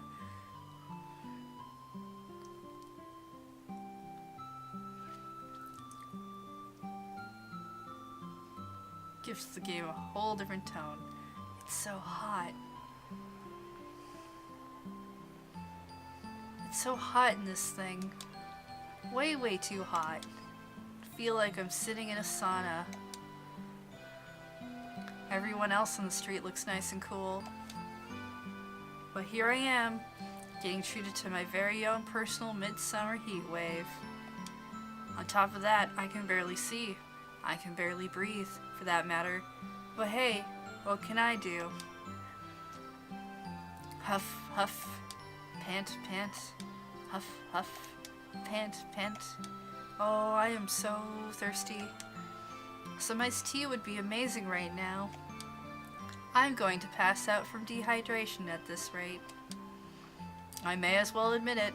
I underestimated how tough this would be. Who knew wearing a mascot costume could be so uncomfortable? A delicate young lady like myself has no business doing this sort of job. I suddenly have so much respect for the people on those superhero team shows. Like, can you imagine doing action scenes in something like this? Heck, all I'm doing is standing here, and I'm this close to calling it quits. But I can't. I need the work. I need the money. This is no time to be a wuss. If I give up on this, what else am I possibly going to do? Check out the revolutionary new diet drink, Burning Hammer! I thrust a free sample toward passerby while shouting as loud as I can. Fun fact, a free sample, it's a free portion, usually quite small, of a product given out to consumers as a sales gimmick. Allows them to test the quality and effect of a cosmetic or health product prior to purchase, frequently referred to as a trial size or freebie version of the product. In addition to passing out free samples on the streets, some shops also include free samples with purchased products. Please note that simply taking a product without paying for it in order to test it out is theft, and don't do that. And fun fact. Come on and give it a try! Oh, it's no use. People just walk by one after the other. They avoid looking at the sample. It's been like this ever since I started standing here. What gives? You'd figure at least one person would have taken a bottle by now. I mean, it's free, but I haven't managed to give away a single one. If this keeps up, there's no way I'm getting paid. And this whole miserable experience will have been for nothing. Just drink this and watch the pounds melt away. No exercising or dieting necessary. I can hear the desperation in my own voice. Just burn, burn, burn, burn those pounds away. They're giving me cold looks now. They probably think I'm some shyster trying to offload dodgy product. It's that simple. That simple, folks. You just drink the weight away. I guarantee it. Heck, this whole thing reeks of a scam to me, too. Fun fact, in other words, it seems extremely dubious or suspicious. The word scam, referring to a type of dishonest scheme, is actually of unknown origin. Several folk etymologies have been proposed, including that it comes from a simple shortening of scandalous misdeeds, but these claims have little evidence to support them. Fun fact, losing weight just by drinking some concoction is way too good to be true. But still, free is free. You'd think I'd be able to give away one or two. It's not like I'm not trying. Okay, pep talk time. You can do this. Think about the money. Just start with one bottle. Alright, I'm gonna give away this bottle to the next person I see, no matter what. Close my eyes and gather my determination. I just need to get started, and then the momentum will build from there. Alright, eyes open. There are two people walking in my direction. Wait, two? Oh no, which one do I pick? If I keep waffling, they're both going to pass me by. I just need to hand this bottle off. Which one of these guys looks more likely to take it? Clutching the free sample in my furry fist. I mean, yeah, probably the disheveled guy. Clutching the free sample, I tried to force it on the disheveled fellow to my right. Banana Man looks like he'd totally take it. To my surprise, he takes it. Huh? What's this, he asks, lifting an eyebrow as he looks at the bottle. I flap my fuzzy arms and strike a cute pose as I launch into the product pitch. It's Burning Hammer, the #1 new diet drink. Please give it a try. Oh, no, thanks, the man says. I'm good. I keep my arms held wide open and pretend I didn't hear that. Look, he says, I'm in a hurry. You should give this to someone else. He tries to hand the sample back to me, but I hold my ground. For a few moments, we are at a silent impasse. Maybe he's weirded out by my cat alter ego holding its freeze frame pose, because eventually he looks away, slips the bottle into his pocket, and walks off. I did it! I finally got someone to take one. But there are still so many samples left. My brief surge of excitement dies before I can even fully take hold. I wonder how the other mascot is doing about now. There's a sales demo happening today at 1 o'clock at the Nokane building. Huh? Looks like the chicken has handed out all kinds of samples. I don't get it. How come nobody is taking any of mine? What could I possibly be doing wrong? I look at the clock. It's a little after 11. My morning of wandering around hawking diet drinks is just about over. I'll need to get ready to head over to the sales demo. I'd love to take the costume off, but then I'd have to carry it. The samples I haven't given out are almost too heavy as it is. Oh well, I might not have gotten results, but I tried my best. I sure hope they don't withhold my pay or anything. Hey, what gives? You got that many left? The chicken speaks with a female voice. Yeah, I replied sheepishly. Nobody seems to want to take mine. Well, I mean, are you looking for the right targets? Huh? Like groups of girls or bored-looking older ladies? Those are the types you gotta be gunning for, you know? Wow, I hadn't even considered that. Now that she says it, it seems so obvious. This is a diet drink, after all. Of course, I'm not gonna have any luck trying to foist it off on some random guys. Well, whatever, the chicken says. Here, give me the samples you've got left. I hand over my samples, and the chicken dumps the whole lot into her basket. I'll drink whatever's left so they don't find out you didn't pass them out, she says. Huh? Wait, like all of them? Yeah, all of them. The chicken sounds pretty confident in herself. These may just be sample-sized bottles, but they still add up to a lot. I can feel myself on the brink of tears at the kindness of her offer. Thank you so much, that's a huge help. I bow deeply, which makes my mascot head wobble. I feel like the chicken mascot could also just give them out, since they seem to be quite good. Aw, that's cute. Leaving the station behind, we head down Center Guy towards Nokane Building. Fun fact, Nokane Building, a multi-tenant office building in Udagawa-cho, located in Center Guy, Shibuya's downtown district. In addition to hosting the weight loss drink sales demo, the building is also home to the foreign capital protection firm, Japan, Cellcom, the IT mainstay Shibuya On Net, also known as Sun, video game developer Shindai Trade Co., and Strike Back Labs, publisher of the monthly magazine Science Strikes Back, along with many other businesses. Fun fact, the Burning Hammer sales demo is going to be held there this afternoon. The job's supposed to pay 10,000 yen for the day, but if we can sell at least 100 bottles at the demo, they've promised another 10,000 on top of that. I need to make sure I sell those 100 bottles. I need that 20,000 yen, and I need it ASAP.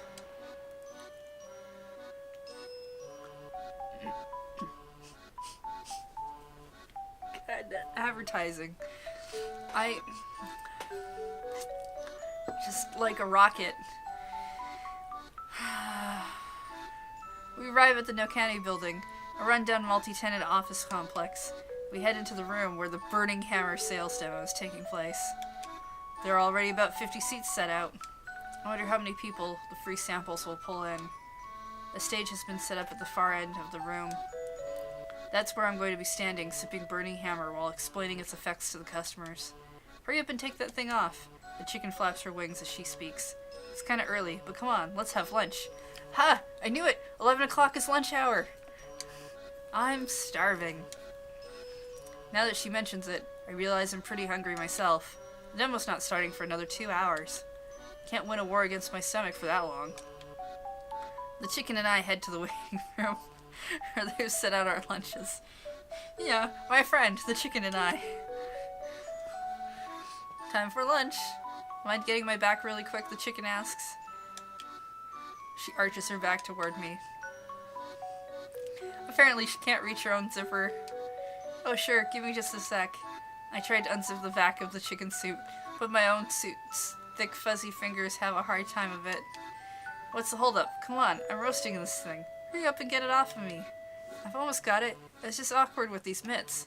Finally I got a hold of the zipper and yank it downward. A girl emerges from the chicken, as if the chicken itself were an egg. Whew, I'm alive. Her red sweatshirt is drenched in... Why were you wearing a sweatshirt in your chicken outfit? Why? Almost at once, she's kicking back and cooling off with a hand fan. Sorry, but would you mind getting me too, I ask. Yeah, okay. Turn my back to the girl. I hear metal clacking behind me. At long last, I'm about to be free of this 5-ton fursuit. Huh? The girl murmurs awkwardly. Huh? What?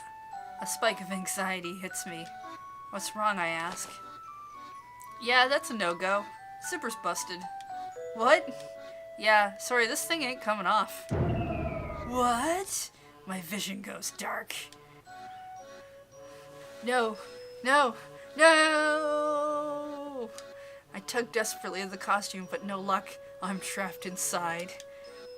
Oh, what the crap. Oh well, we can talk to the boss about it when he gets back, the girl says. I mean, it's not like we can just cut it off with scissors or anything. She sounds entirely unconcerned. It's so unfair. I need to get out of this stuffy, sweltering steam bath as soon as possible. All I can do is clench my fist in impotent rage. But anyway, good work out there today, the girl continues. I'm Chiriko Osugi, by the way. You can just call me Chiri. She smiles as she introduces herself. I mean, I am a pretty cheery gal after all. Ha, puns. She breaks into a hearty guffaw. Oh, sure, I say. It's nice to meet you. Yeah, for sure. So, I guess you're not going to be able to eat lunch with that get-up, huh? Huh? Oh, that's right. What should I do? Don't sweat it. Just leave it to me. Huh? I'll eat both lunches. Cheery doesn't even wait for me to reply before reaching for my lunch. It'd be a shame for her to let it go away, she says. She makes it sound like leftover food is a bigger concern than my hunger. I can feel my appetite stirring all the more as she devours my meal with a satisfied grin on her face. A faint, pathetic gurgle rises from my belly. It's just a cheap little prepackaged box lunch, but right now it looks like a feast. So what's your name? Cheery asks. Her cheeks are still packed with rice. My name? Yeah. Oh, it's, As I struggle to think of an answer, my eyes alight on the piece of tamagoyaki clutched between Cheery's chopsticks.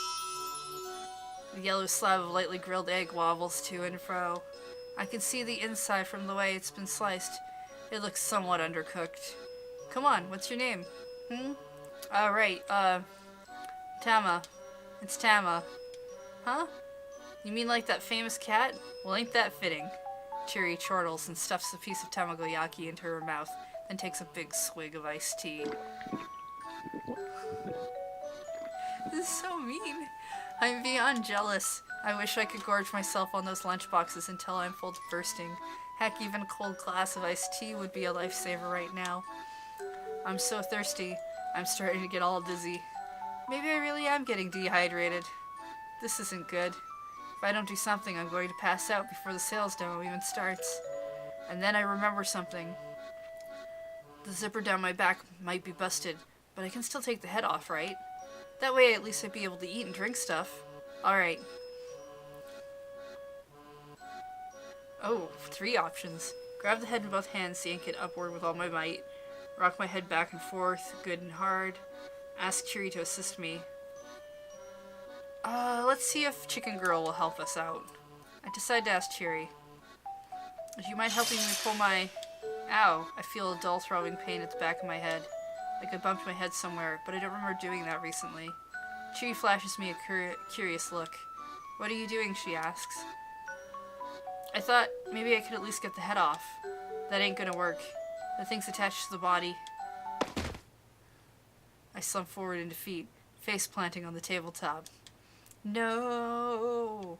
Most folks would have noticed that when they put it on, you know. Well, I didn't. The boss helped me get into this thing. Well, don't let it get you down. Here, drink some of this. She pulls a bottle with a straw from her bag and pours some of the tea into it. In a fever of thirst, I jam the plastic straw through the mascot's costume's mouth. Thankfully, it reaches as far as my own. I suck for all I'm worth. Uh-huh. My body rejoices as the moisture returns to it, like rain coming to the desert. And thus, I revive. Actually, it kind of does feel like I'm coming back to life. Aw, thank you so much. I'm never going to forget this as long as I live. With tears welling up in my eyes, I clutch Cheery's hand in my fuzzy mitts. Hey, I'm not the kind of person to abandon someone in need, you know, she replies. An embarrassed grin crosses her face. How come you're carrying this bottle around with you anyway, I ask. Oh, that's because I make my own protein juice. Fun fact, protein. In Japan, the word protein is frequently used to refer to a powdered health food supplement that contains vitamins and minerals, as well as a protein component. It is dissolved in milk or another liquid to create a drink. A protein diet typically involves drinking a glass of this in place of a meal. Drinking it in place of tea would assuredly lead to weight gain. Fun fact. Protein juice. Never heard of it. I heard that if you have protein juice for one of your 3 meals a day, you'll lose weight. So yeah, I kinda need to keep it. Given Cheery's sort of, chubby frame, I don't think the protein's been working so great for her. She looks fine. I've been trying all sorts of stuff, but right now protein is totally the best thing for my diet. This stuff, though, Cheery casts her eyes at the samples of burning hammer on the table. It's like, totally bogus. Huh? Bogus? That's a surprise. Well, yeah, Cheery says. You gotta exercise if you want to burn body fat. Fun fact, the best way to burn fat is to engage in steady, low-intensity aerobic exercise. After roughly 20 minutes of such exercise, the body burns through its available blood sugar, and the brain sends signals to have fat brought into the bloodstream. This is how fat is burned. Anaerobic exercise, which leaves you panting and breathless, is not effective. Fun fact. She smacks herself on one flabby arm. I mean, there's no way you're gonna lose weight by taking in more calories. Huh? Didn't she just say she was drinking protein juice to lose weight? I keep that thought to myself. I mean, that'd be as ridiculous as all-you-can-eat Kobe beef, she adds. She shakes her head seriously. I'm not sure about using all-you-can-eat anything as an example in a discussion about weight loss. But again, I keep the thought to myself. But hey, a job's a job, Cheery says after a moment, perking up again. They tell me to sell this junk, I'll sell it. A sudden wailing comes from the other side of the door. Please just give me time. I swear I'll get it back to you. What the heck? Cheery says. Is that the boss? I nod. That's definitely Mr. Yanagishita's voice. He's the guy who hired me. In case, yeah, you know.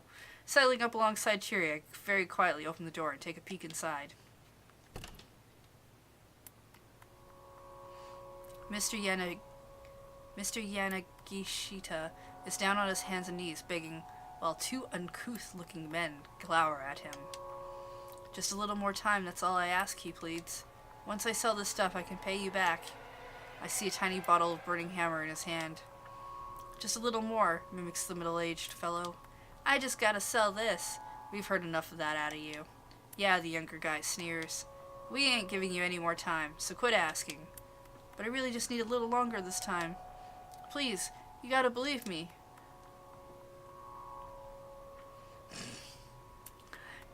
From the look of things, Mr. Yanagishita is dealing with some loan sharks. Fun fact, though it seems obvious that this term refers to toothly predators of the deep, the word shark in this case actually has its origins in the older Germanic word meaning parasite, or someone who preys on others. The same word gave rise to the terms pool shark and cart shark. In the case of loan sharks, though, the initial mental image seems quite appropriate. Fun fact. That was actually a really good explanation. And the two thugs are clearly in no mood for his continued graveling. Cheery and I exchanged a glance. It's probably best if we don't go out there right now. How did you exchange a glance? You're in a giant mascot head. I don't even know how they haven't noticed you yet. But now I'm really worried. Am I actually going to get paid for this gig? As I'm pondering that, one of the men grabs Yanagishita by the nape of the neck and drags him to his feet. Come with us, pal. We'll take you someplace you can, work off your debts. Say what? Mr. Yanagishita wails. The two men drag him away. Well, we're not getting paid. Guess he's gone then, Cheery says. She's already starting to pack up her things. Wait, what are you doing, I ask. Going home. Not much point sticking around. Going home? I mean, the demo sure ain't happening now. Anyhow, it was nice working with you. See ya. 'Cause you're not going to help me get out of this outfit at the very least? 'Cause the boss certainly is not going to. Moments later, Cheery is out the door. I'm stuck in this for the rest of my life. Now what do I do? I've been left here all by myself. More or less, at a total loss.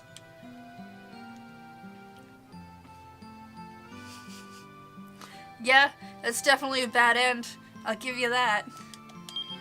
Our poor feline friend isn't going to get paid now that those debt collectors showed up and dragged her boss away.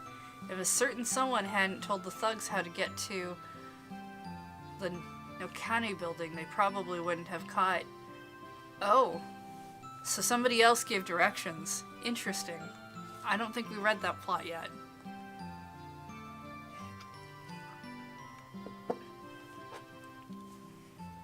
Yeah. I mean, we're definitely not getting paid, but I feel like Cheery could have at least helped us get out of the outfit.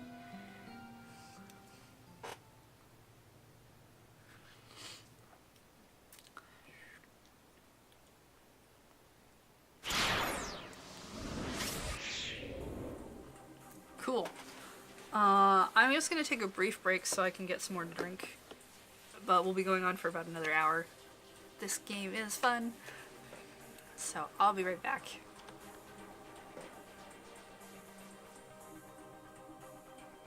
Alright, back. I got some water. Let's see.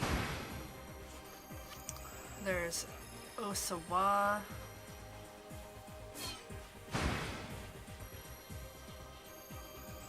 Minarikawa. We've already... I want to do one of these two next. Let's check out this guy. See what his deal is. Wealth, status, honor. None of these mean anything to me. All I want is a peaceful life. To put worry behind me. To stay calm and serene. To be free of worldly concerns. Free at any cost.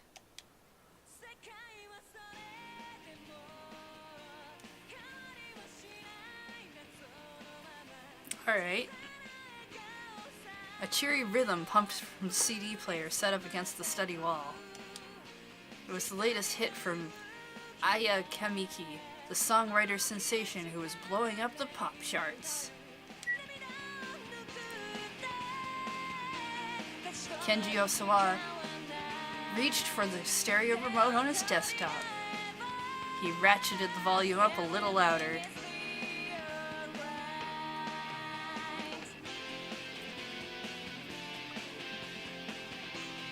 He looked like the sort of man who'd be more interested in classical music, but in fact he was a huge fan of the girl rock popular with middle schoolers.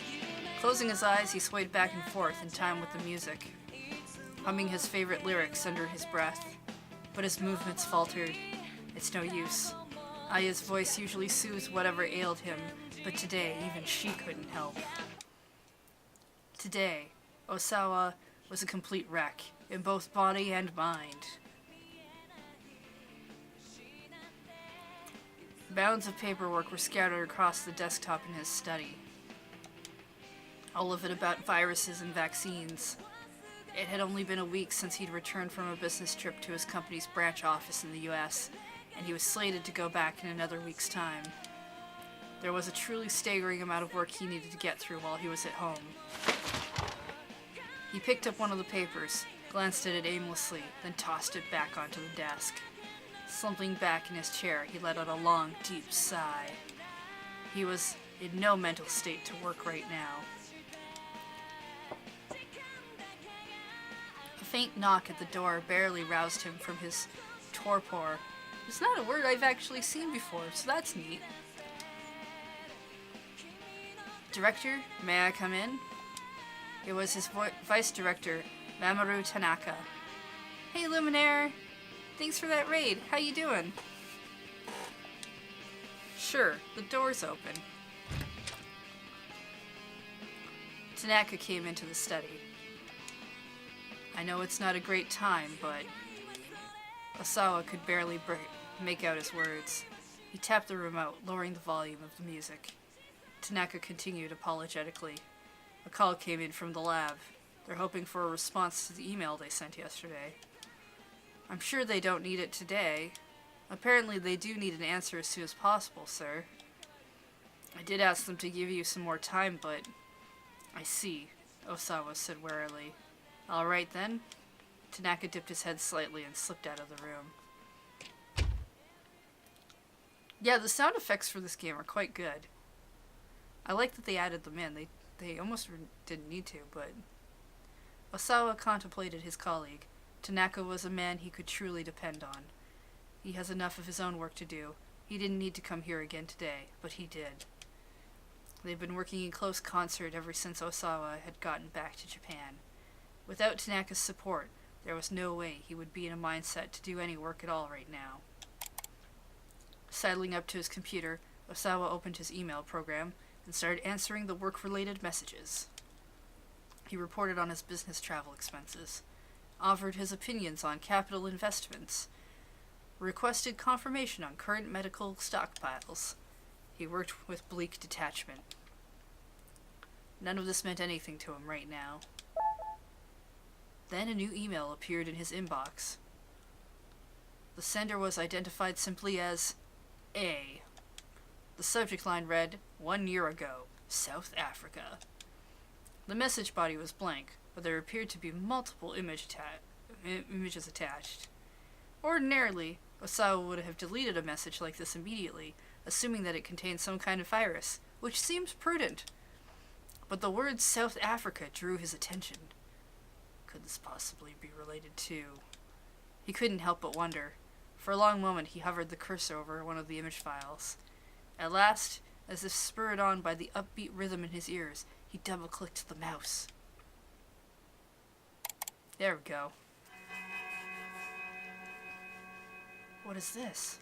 The grainy photograph showed a large room with a dozen or so people laid out in beds. It appeared to be some sort of medical ward. Osawa felt a strange flutter in his chest. He quickly opened another image. This one showed a close-up of one of the patients in his bed. Large red blotches covered his face. A large volume of blood appeared to be dripping from his ears and nostrils. A cold shudder ran up Osawa's spine. What the hell? These symptoms. Osawa opened up the remaining image files. Each new picture showed another of the patients. They all appeared to be teetering on the brink of death. There was no doubt about it. These people were infected with the UA virus. Fun fact, the UA virus. For one, the UA virus belongs to family Filoviridae, genus UA-like virus. It is a member of the same family as the Ebola virus and causes UA virus fulminant hemorrhagic fever. Is capable of airborne transmission, although an infected individual cannot pass on the infection before symptoms manifest. The U.S. Centers for Disease Control and Prevention have assigned the virus to Risk Group 4, their classification for the most dangerous infectious agents. Alright, didn't see this coming. That fact was less fun. But how? Questions tumbled through Osawa's mind, as fingers tapped out a quick message. He doubted he'd get a response, but he might as well try. Who are you? Where are these images from?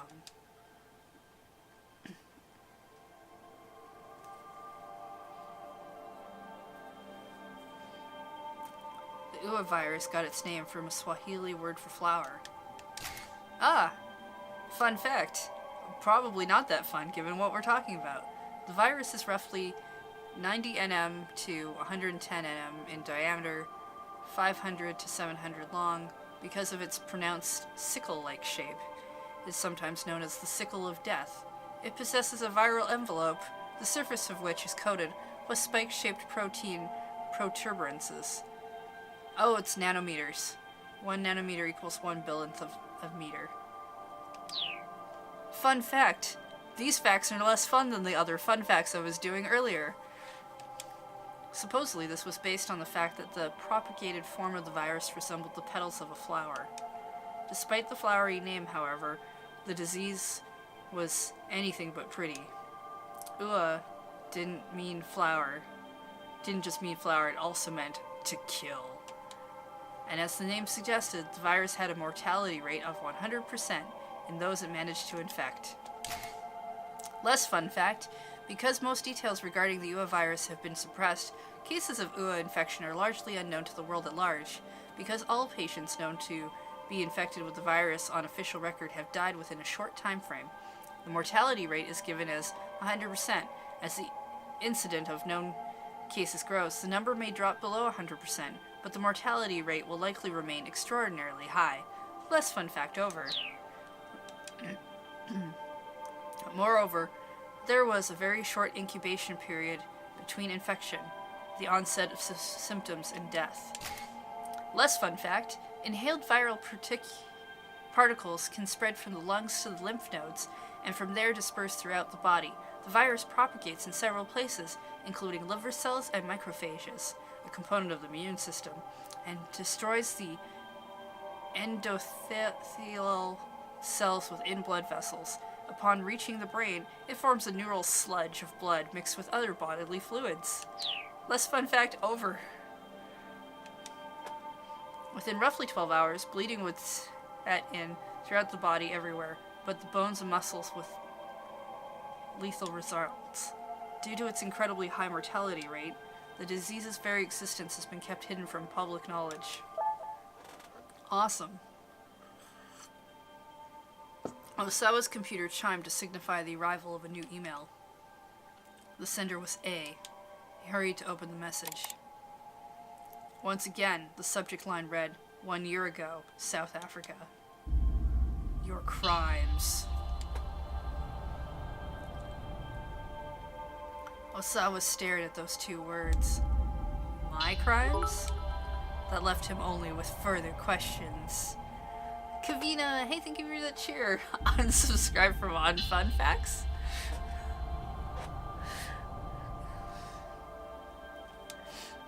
He looked again at the images from the previous email.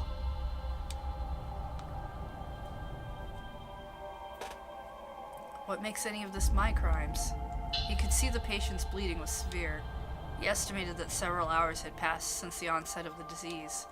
It wouldn't be long before their lives were cut short. To feel that agony, that suffering, and then to perish. Am I to blame for that?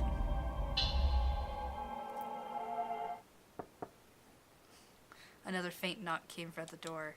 Darling, do you have a moment? It was his wife, Aya. Yeah, close the email program. Give me just a second. Osawa hurriedly closed the mail program. Even if this was nothing more than some sick prank, it wasn't anything he wanted his family to see. Especially not Aya. Alright, come in.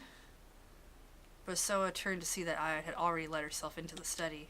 The sharp sting of her perfume made him scrunch up his face for a moment. Have you reconsidered the whole America thing? She asked. This again, Osawa thought, sullenly to himself.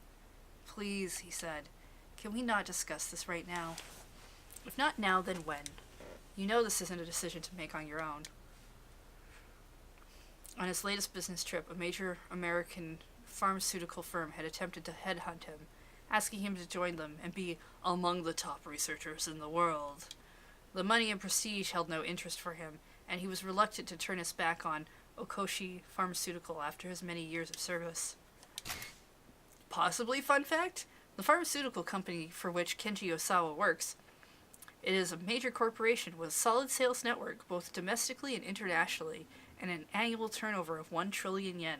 It holds patents for several medications that are in demand worldwide, and is influential at the Ministry of Health, Labor and Welfare, and other political institutions. The company employs roughly 7,000 people, including 600 researchers. And, probably fun fact, nonetheless, he was intrigued by the offer. It would mean the chance to conduct his virus research in a much better funded environment. Taking the job would necessitate relocating to the U.S., however. When he mentioned that possibility of emigrating to Aya, she shot the idea down on the spot. Her opposition was understandable. Aya's father, Suguru Makino, was a member of the Okoshi Pharmaceuticals board of directors. No way was he going to let Osawa jump ship to another company. Darling, please. Aya drew in closer to him. Think about it from my perspective. If you leave for America, what am I supposed to tell my father? He'd gotten so used to it. That grating whine of hers. Have you considered what might happen to Koshi if you leave, dear? We can discuss that once all this is finished. Osawa kept his voice as level as he could. You do remember that you're a director, right? Aya said. You have responsibilities. Stop thinking about yourself so much. Slay him. With a sour look, Aya turned and departed.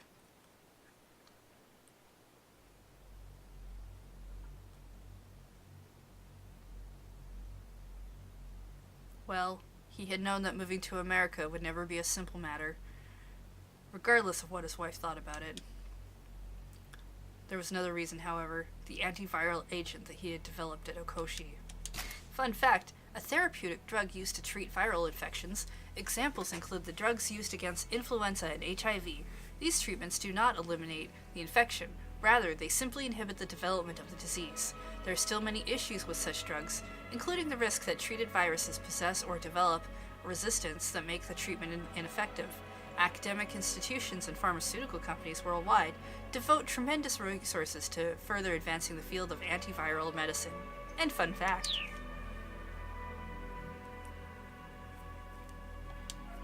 After the UA virus was discovered, infectious disease research facilities worldwide had thrown themselves into a top-secret effort to develop a vaccine. Fun fact, vaccines function by safely introducing a harmless or attenuated version of a virus or other pathogen into the human body. This triggers the body to produce antibodies against the pathogen, making it difficult for the dangerous version to take hold. End fun fact. But Makino had ordered Osawa to work on creating an antiviral agent, not a vaccine. A vaccine immunized the subject in order to prevent infection in the first place. Conversely, an antiviral agent could be used to treat patients already infected. It was a so-called wonder drug for combating the virus itself. Creating such a drug was far easier said than done. Developing the antiviral had been a long, arduous road.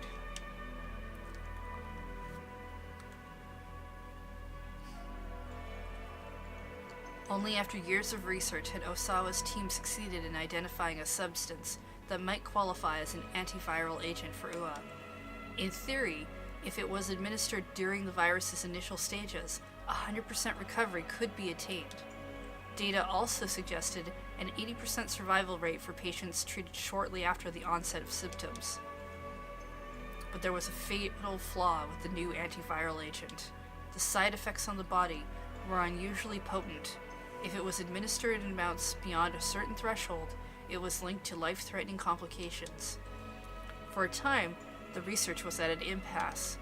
It had seemed that the drug had to be administered in high volume to combat the explosive propagation of the UA virus. But then Osawa had received some fortuitous news. Okoshi Pharmaceuticals' nanotechnology branch had engineered a cutting-edge device known as the DDS.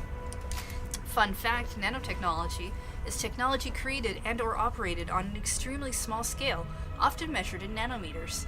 There are 1 billion nanometers in a meter. Some nanotech devices are literally regulated on the atomic level. The possibilities are ever expanding in practical fields, such as medicine and materials science.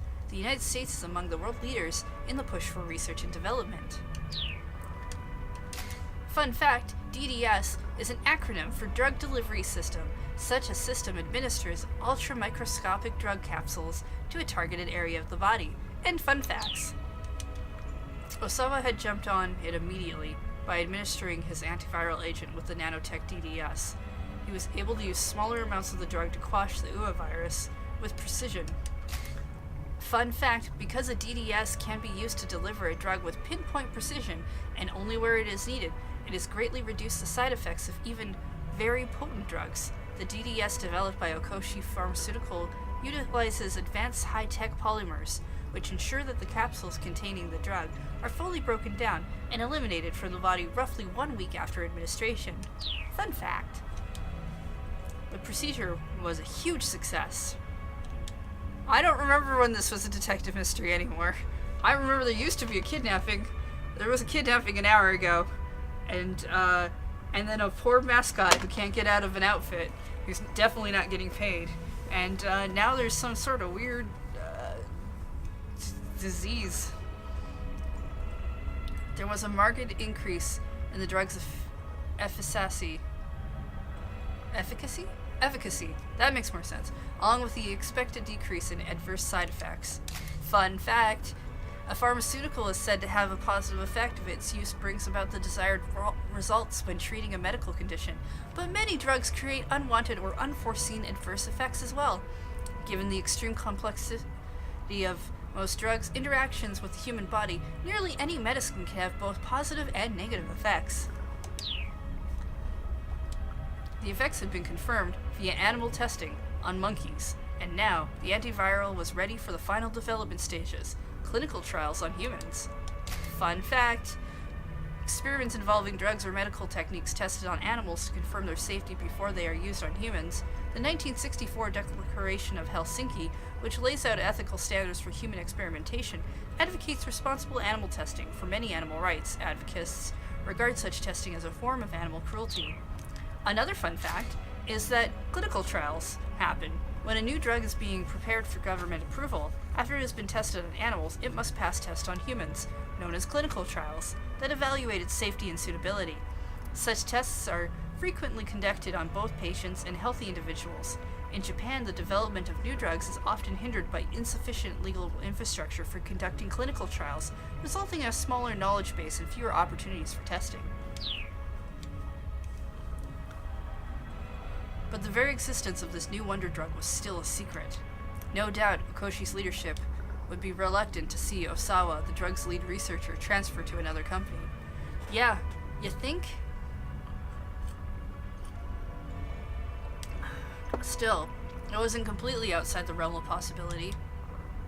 Once the antiviral was out of development and announced to the public, Osawa would be free and clear. For that very reason, he was loath to cause any friction over the drug right now.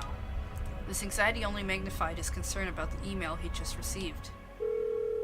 And then the phone rang. Osawa called up Tanaka over the intercom. Oh, Osawa activated the phone. There's something I want to show you. Could you come in here? He needed a second opinion, and Tanaka could be relied upon. Osawa opened the door. The moment Tanaka knocked, he looked around before ushering his vice director inside. What's this about, sir? This. Osawa showed him one of the images. Tanaka's face went pale. It can't be. Tanaka clearly recognized the symptoms of the Ua virus. Any idea what this is about, Osawa asked. No, sir. These images were just emailed to me. The subject line says, 1 year ago, South Africa. That would put it around the same time as the most recent run of infections, wouldn't it, sir? But that information isn't... Tanaka trailed off. Osawa nodded. The thing I don't understand is why these pictures were sent to me. Osawa opened the other email from A. The second message I got says that these pictures are my crimes. I'll look into this on my end, sir, Tanaka said. He hesitated uncomfortably. Sir, just to make sure, are you asking what I think you're asking about? Osawa said. Tanaka gave a slight nod. Understood. Don't worry. I won't trouble you. I appreciate that, sir. Visibly relieved, Tanaka left the study.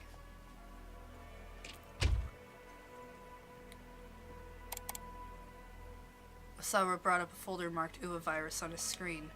Within the folder were enlarged images of the virus itself. He double-clicked one of the images. It blew up on the monitor to reveal the pathogen in intricate detail. A specimen of the Ua virus was approximately 100 nanometers in diameter. 10,000 of them in line would take up barely a millimeter, but a single tiny virion, upon entering the human body, could become 2,000 in an hour. That speed of multiplication was nothing short of astonishing. Even the Ebola virus had a typical incubation period of 7 days or so before infectees developed symptoms. So, yeah, I'm sure a lot of people know what the Ebola virus is at this point, but there's a lot of it. I don't really want to read that fun fact. It's not a fun fact. For influenza, it was 1 or 2, but the onset of the Ua virus happened in a mere 12 hours. Osawa viewed an image slideshow of the virus's propagation mechanism. It was a fascinating sight no matter how many times he looked at it. Viruses existed to multiply, nothing more. They had no motives, no driving logic, nothing but simple multiplication. To Osawa, that fact held a certain air of mystery. If viruses had emotions, how would they feel about their lives? He had thrown himself into virus research in search of answers to questions like that, answers that no man could truly know. His development of the antiviral agent had really been nothing more than another job responsibility. He felt no particular sense of duty to protect people from a killer virus. He was just happy for the chance to play around with Ua day after day. Okay. Another email arrived in his inbox. The sender, A. The subject line, 1 year ago, South Africa, again. Osawa read the message. Do not look away. These are your crimes. This time, there were 4 images attached. Osawa proceeded to open each one of them in turn. The first shocked Osawa so much that he felt like he'd been punched in the head. One of the UA patients from earlier images was being injected with something. No, Osawa muttered to himself. It can't be. The second image showed one of the infected hunched over in pain, vomiting up blood. The symptoms had already manifested, but Osawa thought he could see that some degree of life had come back into the patient's eyes. He rushed to open the third image. It showed a morgue piled high with corpses. The rictus of anguish on the dead faces made them look no longer human. Various fluids seeped from the eyes and nostrils. The lymph nodes were grotesquely swollen. So lymph nodes, they're small organs that function as part of the lymphatic system in mammals. When a foreign substance invades the body, the lymph nodes detect it, prompting the production of white blood cells, such as lymphocytes and macrophages, to consume the invader. A viral infection sometimes causes the lymph nodes to swell up as a result of increased activity. There were hospital beds stained with massive amounts of blood and gastric fluids. Next came the fourth and final image.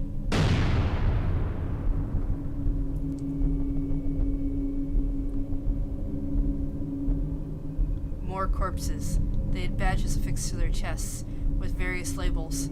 6 hours passed, 12 hours passed, 18 hours passed. It looked as if someone had been attempting live trials with the antiviral agent. Osawa didn't consider the antiviral agent ready for release, but that was because his team hadn't conducted clinical trials on humans yet. And there was a good reason why such trials hadn't been conducted. There was no way to test the efficacy of the drug without an infected patient. To run a proper clinical test, someone would first need to be infected with the UA virus. No matter how effective animal testing had been, if the drug proved ineffective on humans, that person would have a guaranteed death sentence. It was unthinkable to run trials that involved such a deadly risk. And yet, as he looked over the images again and again, Osawa became certain. Without his knowledge, someone, presumably someone from Okoshi Pharmaceutical, had conducted human testing with the antiviral agent. The time markers on the corpses in the fourth image were surely there to mark the time elapsed since the onset of symptoms. A thorough trial would test the drug's effectiveness in those time frames. Osawa slammed his fist on the desk and raged.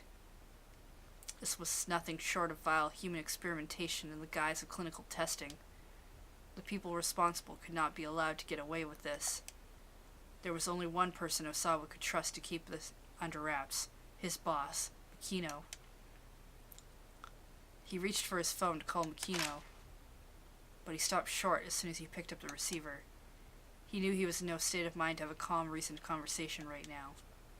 Turning to the CD player, he put on Aya Kimiki's latest album.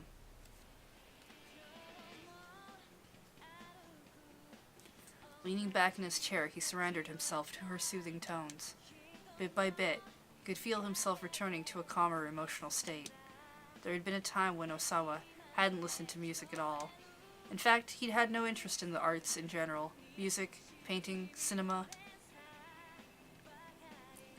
It was only due to a simple coincidence that he had found Iowa Kamiki.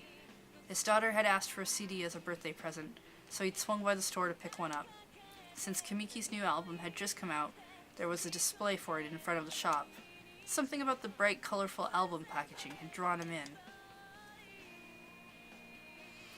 After a time, Osawa could feel himself growing calmer. He took a deep, nice breath.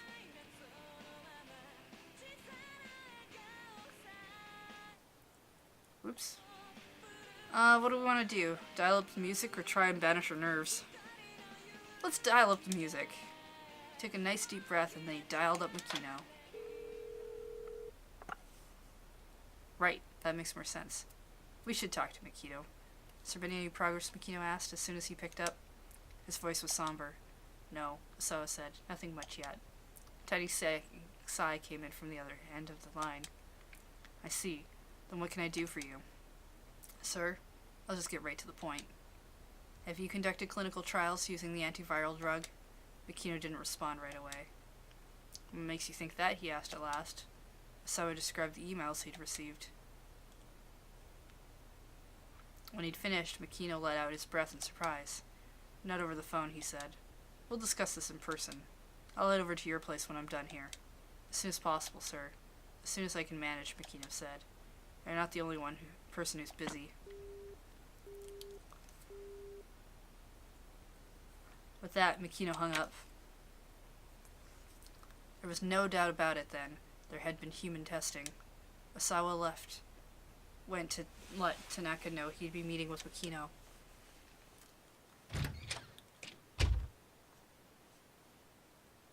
A stolid-looking man stood in the hallway, almost as if he'd been waiting for Osawa to emerge. Pardon me, Mr. Osawa, but could you come with me for a moment? No. Yes. The detectives assembled in the living room all wore grave expressions. The room was brimming with tension, and Osawa felt it ramp up even further as he entered. What is it? He asked. Has something happened? The man who had come to find him turned to speak, hesitating at first. Yes. It, turns out that your other daughter, Hitomi, has been abducted by an unknown party. Oh, there's the connection!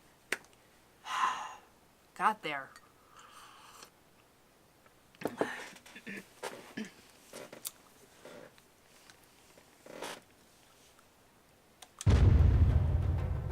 Abducted? Osawa's mind whirled. What are you talking about? Maria's the one who's been abducted. No, sir, you don't understand. I'm saying that Hitomi has also been abducted in addition to Maria. Don't be ridiculous. The night before, his daughter Maria gets kidnapped, and this morning his other daughter Hitomi gets carried off when she goes to deliver the ransom. He'd never heard anything more outrageous in his life. We're sorry, sir.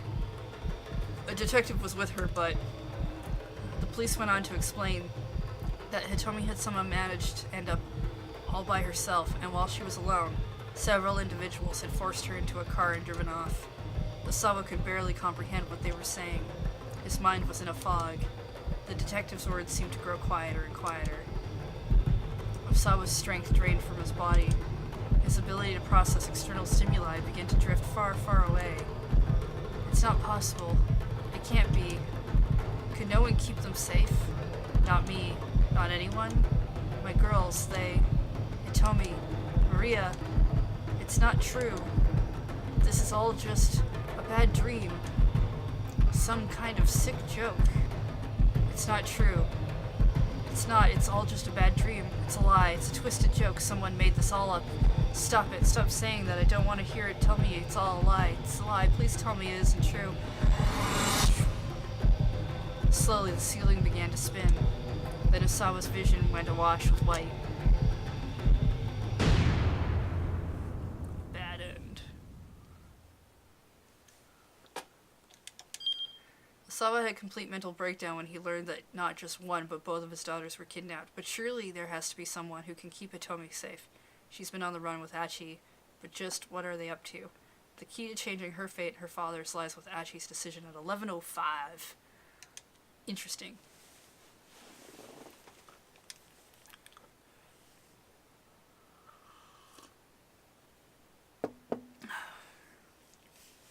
Yeah, I didn't know where we were going with that. Like, it was just like, well, here's an extremely different story that's happening where none of us are in Shibuya for any reason. Maybe we'll leave and go there eventually. No? We're definitely not going there. Alright. Alright, let's go. I think we can get through one more portion. Let's go see what we can make Achi do. The man with the cane aimed his gun at Hitomi, his face devoid of emotion. Please, the girl said, trembling. Why are you doing this? But the man did not reply. Quickly, Achi stepped in between Hitomi and the gun, spreading his arms wide. Stop, he said, in English, one of the few English words he knew. He quickly reverted back to Japanese. Who the hell are you? Still, the man did not respond. You know this guy, Hitomi? No. Achi was sure he'd never seen the man either. What are you after? Money? 'Cause if you are, boy, are you wasting your time chasing us. The man furrowed his brow, adjusting his point of aim to Achi's face. His bloodthirsty gaze left Achi no doubt that he was willing to pull the trigger. Reflexively, Achi took a step back, his foot clattering against a discarded beer bottle. We're going to get gunned down for sure, unless we can find some way to catch this guy off guard. It didn't need to be much. If Achi could just distract the gunman for a moment, buy himself the briefest window. Shoot me then. Go on, do it. He stepped forward as he shouted, hoping the provocation would confuse the guy for just long enough. Even as Achi moved, the gunman's attention was distracted for an instant by a sudden sound. The phone in his breast pocket was ringing. Seeing his stance, Achi... Let's just run! Hitomi! Achi grabbed Hitomi and ran. He charged the man in the doorway, kicking at the cane as he leaned on. The assassin lost his balance and stumbled to the left. Run! Still holding Hitomi's hand, Achi rushed out of the club. The two sprinted away through the side streets and alleys of Shibuya. Achi began to feel as if they were running some maddening maze. Before long, the two had made it almost as far as Aoyama. Wait up. Huh? Achi, wait up. Achi glanced back at Hitomi. Ah, my bad. Guess we're running pretty hard. You tired? Hitomi shook her head. No, it's just I have to get to Dogenzaka. Dogenzaka? What for? What could you possibly need to do there now? That's what I was told when I handed over the attaché case. The man leaned in to whisper to Hitomi as he reached out for the case. You're going to do exactly as I tell you. 2 things. He wore a cool, feigned smile, as if this were some casual conversation. First, you're going to go to Dogenzaka and get in the blue van there. Hitomi nodded wordlessly. Second, you will not attempt to contact either police or your family in the meantime. His chilling tone brooked no argument. Just those 2 things, and we'll let your sister go. Hitomi nodded again. The man flashed her a big, bright grin. Okay, then. Give me the money. So, chances are good they had intended to kidnap them both at the same time, but because she showed up late, that didn't happen. And this was, I guess, their idea of, like, maybe this is how we can kidnap the other girl. But I'm guessing they did this to try and do something to do with the doctor. I don't know. Figure it out. A blue van in Dogenzaka, huh? Achi muttered. So that's why you said the police were a no-go. Yes, exactly. Hitomi's voice betrayed her desperation. I wonder if your sister's in that van then. If she is, then we've got to hurry. The issue lay in how to get to Dogenzaka. They could probably avoid their pursuer if they kept to streets only the locals usually knew about. That meant staying off the more well-trafficked routes, like Roppongi Dori or the stretch between Miyama Suzaka and the station. The side roads south of the station were their best bet. It was going to be a long detour. Alright, come on.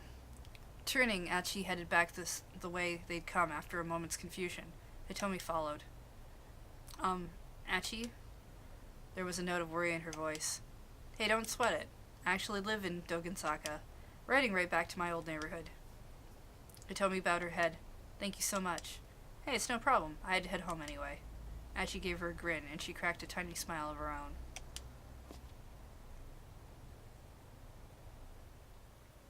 Hey, you two. Got a minute? Achi looked around. A pair of men approached from across the street. There was something shady looking about them. Oh, hey, these are the guys who end up.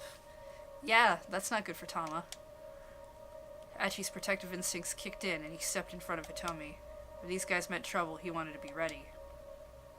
We just want to ask you something. The younger of the 2 men drew in closer, a sharp gleam in his eye. Achi braced himself. Ask us what? You know where the Nokane building is? The man held up a flyer. It was for some sort of health food sales demo. Come on, man. The Nokane building. You know where it is, or not? Achi knew the name. Wasn't that one of the buildings on Center Guy? That was near Dogenzaka, the same direction he was going.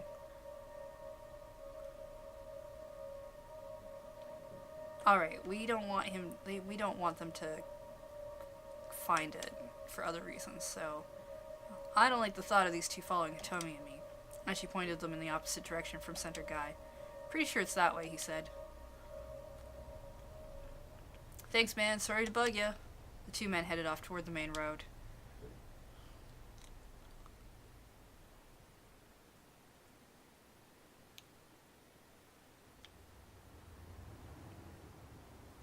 Achi and Hitomi hurried onward, following the sparsely trafficked side streets toward Dogensaka. I don't think I even knew this part of Shibuya was here, Hitomi said, as she looked around. Yeah, a lot of people don't. I used to mess around in this neighborhood when I was a kid. The area was a mishmash of run-down residences and office buildings. Almost nobody ever comes here unless they live or work on one of these streets. And check it out over there, a rare first-hand glimpse of the Shibuya River. Fun fact, a minor river that runs from the Miyamasu Bridge to the Tengen Bridge, depicted in the 36 views of Mount Fuji by Edo period ukiyo-e artist Hokusai. In Hokusai's time, fireflies were collected from the Shibuya River and presented to the shogun, lending credence to the idea that the river was indeed clean in the past. Oh, yes, check out how clean our river is by how many great fireflies we have. Have you always lived in Shibuya, Achi? Yep, born and raised. Achi bent down to pick up a piece of trash from the roadside. That's why I do this. Just pisses me off to see folks make a mess of this place. He picked up another piece of trash. I don't have a job, so I just pick up garbage every day. Man, what am I even doing? Like, cleanup even matters right now. Hitomi took a long, hard look at his face. What? He demanded. What is it? You're a strange one, Achi. Oh? She was right, of course. It was sort of strange collecting trash every day instead of getting a job. He had his reasons for it, but they weren't important right now. Right now, the important thing was getting Hitomi to Dogensaki. Saka. Come on, he murmured. A sudden, angry shout broke the silence as they hurried along. Hey, hold it right there. Achi and Hitomi stopped where the shout wasn't directed at them. Further up the road, a group of thuggish-looking men were having some kind of argument. The man who was shouting had grabbed one of the others by the neck. Idiots! And you still got the gall to call yourselves SOS? Fun fact. In this situation, SOS stands for the Studs of Shibuya, a youth gang operating out of Shibuya, founded by Achi Endo. Its current leader is Susumu Nishizawa. The Studs of Shibuya.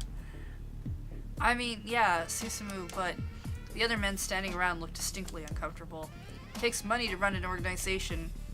No, I know, and since it's not like you're Achi or nothing, I thought you could maybe spare some help on that front, boss.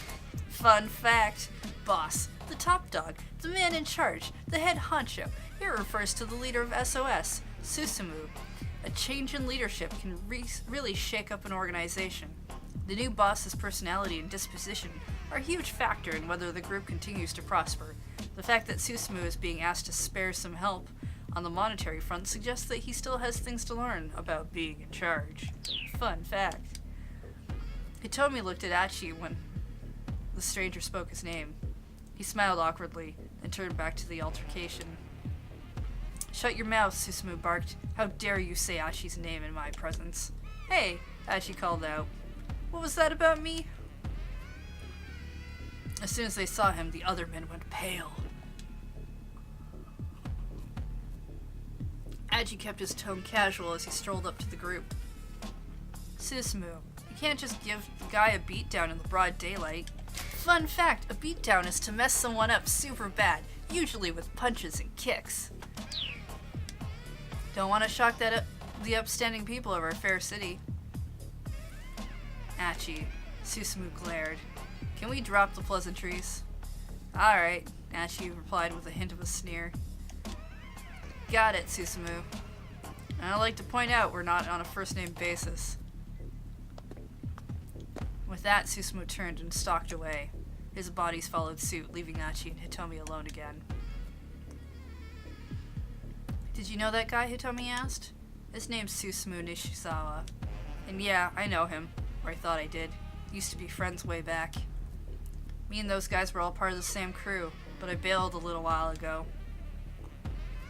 Achi fell silent. To his great relief, Hitomi didn't pry further.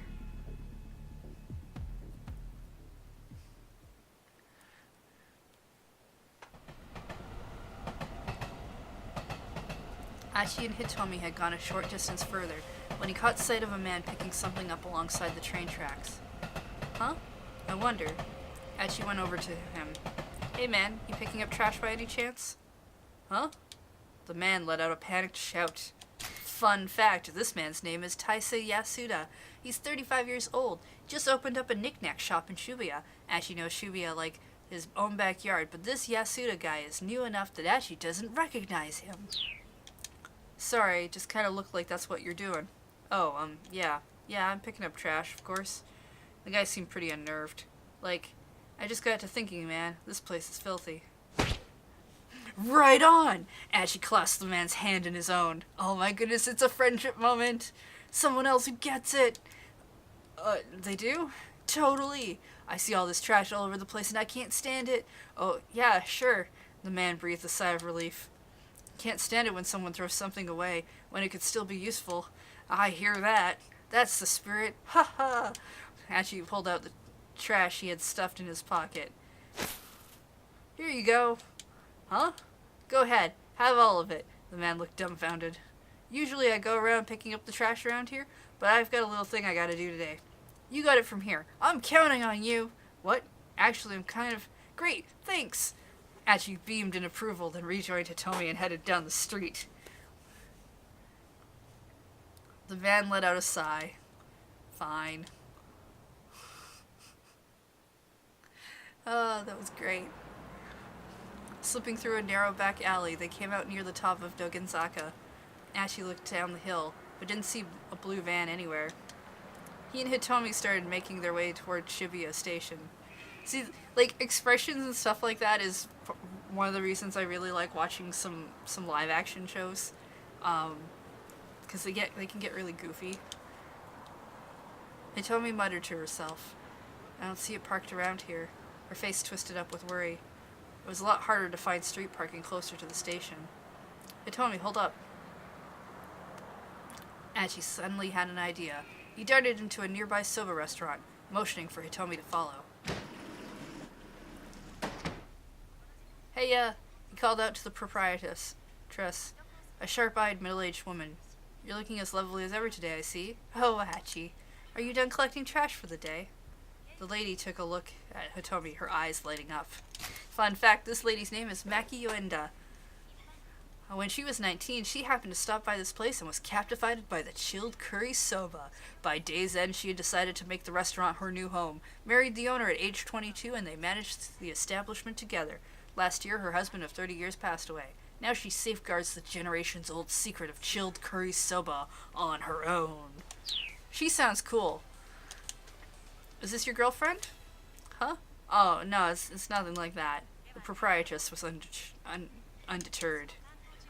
Oh, she looks just like a model. She's the spitting image of me at that age. My. And she's got himself girlfriend. I said it's not like that. The woman waved Hitomi over. Now you know, Achi's got a bit of a mouth on him, and he's not the sharpest tool in the shed, but he's a very sweet boy. Okay. Hitomi forced a polite smile to her face. He'll try to deny it, but don't you listen. Has he told you about Susune? Huh? Now, please, as she jumped in on the conversation. You gotta hear me out. Whatever's the matter, I'm just trying to talk up your good points. Have you seen a van parked around here? A van? Let me think. Yes, come to think of it, there was. A blue one, she added confidently. Hitomi leaned forward. Or is it now, she asked. Well, I'm not really sure. I don't keep a close eye on things outside, after all. Hitomi slumped. I see. I know it doesn't look it, but I've been quite busy today. The man who makes my noodles came by earlier to settle accounts, and we fought over it. No head for finances, that one. That's his problem, honestly. And on top of that, of course, my part-timer Masa has to have today off, honestly. Fun fact, Masa is a first-year student at Midoriyama Academy, a sweet young man who works as a part-time delivery driver for Dogen Hut. and sends all of his leftover money to his mother out in the country. Lately, however, he's gotten himself a girlfriend. He's been sending money back home less frequently. His noodle house job doesn't pay enough to both support his mom and cover his dating expenses, so he's scheming for a way to make it rich quick. Achi frowned. Had she really seen a blue van, or was she just being chatty? Okay, older women who run tobacco shops or noodle houses did seem to have a knack for spotting details, but women of her age always the most reliable. Nah, she totally saw it. She's cool. Older women, yes. And she decided to follow up some more. Was there anything unusual about this van? Well, let me think. The woman frowned, pausing a moment in thought. Ah! A flash of recollection shone in her eye. That's right, now I remember. There was some foreigner sitting inside. Achi and Hitomi exchanged glances. Yes, I'm sure of it. The man who makes my noodles said he saw it too. Was there anything else? Hitomi asked. No, not that I can remember. Hitomi hung her head in frustration as they left the soba shop. Achi did his best to cheer her up. Hey, we might still find that car. Let's try waiting around here for a while. Just waiting? What good will that do? It's possible that they went looking for you when you didn't show. Maybe they'll come back. He sat down on the edge of a planter outside the restaurant. But the criminals already have the money, she said anxiously. Even Achi understood the implications. Now that the crooks had the ransom, their hostage was nothing but a liability. Why take the risk of letting her go when they already had what they wanted? The situation was bad. Very bad. Still, just running around Shibuya willy-nilly was only going to tire and frustrate them. Achi wanted to make sure Hitomi had the chance for a little break.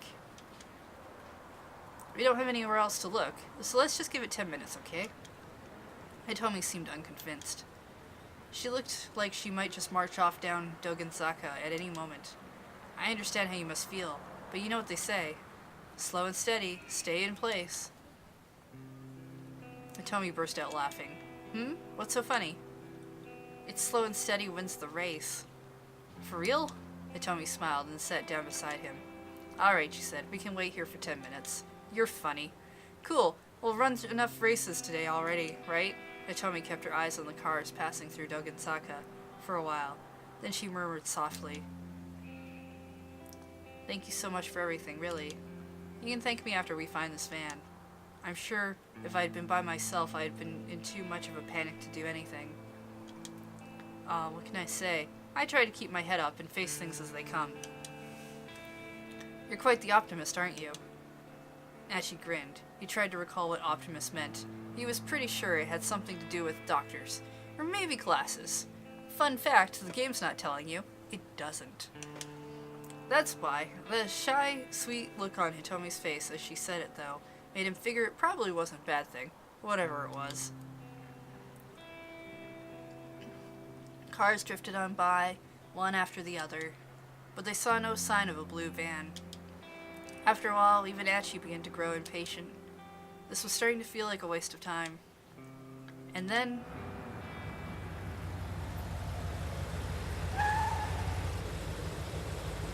Tell me, look. There it was. Oh, we got a keep out.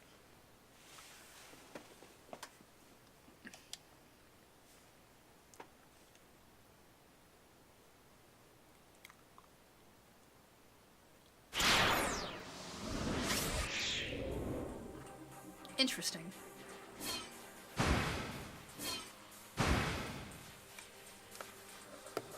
So, it's 8 o'clock. We're gonna stop the game here.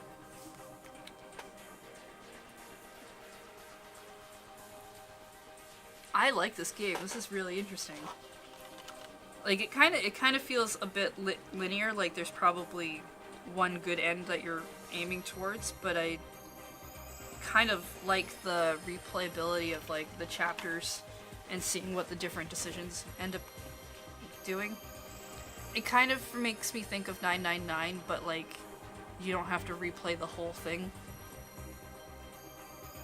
I like it.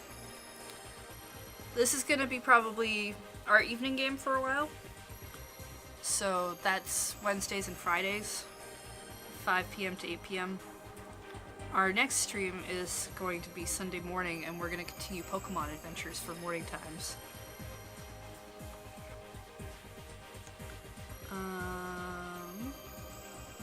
But for now, looks like Kate's still on. She's doing her 2-year partner party. So that's cool. We're gonna go raid Kate, say hi to her, wish her some congratulations on hitting her 2-year partner. And yeah. If you haven't seen it yet, there is a stream schedule. It's down below. It's in the Discord. It's in many places. Let's hit that Discord link. It's Sunday morning, 10 a.m. to 2 p.m. Monday morning, 10 to noon. That might not be permanent, but that's for now. Then Wednesdays and Fridays from 5 p.m. to 8 p.m. Now that I'm not doing streams every day, there's definitely more of a possibility of bonus streams. We'll see how that's gonna go. But for now, thank you everyone for hanging out, for checking out this story. Again, this game is on sale currently on the PlayStation Store, so if you're interested in playing it yourself, maybe go check that out. And thanks for resubscribing and hosting and rating and all of those cool things. We're gonna go raid Kate ourselves. I'm gonna take us to the going offline screen, and I'll see y'all later. You take care.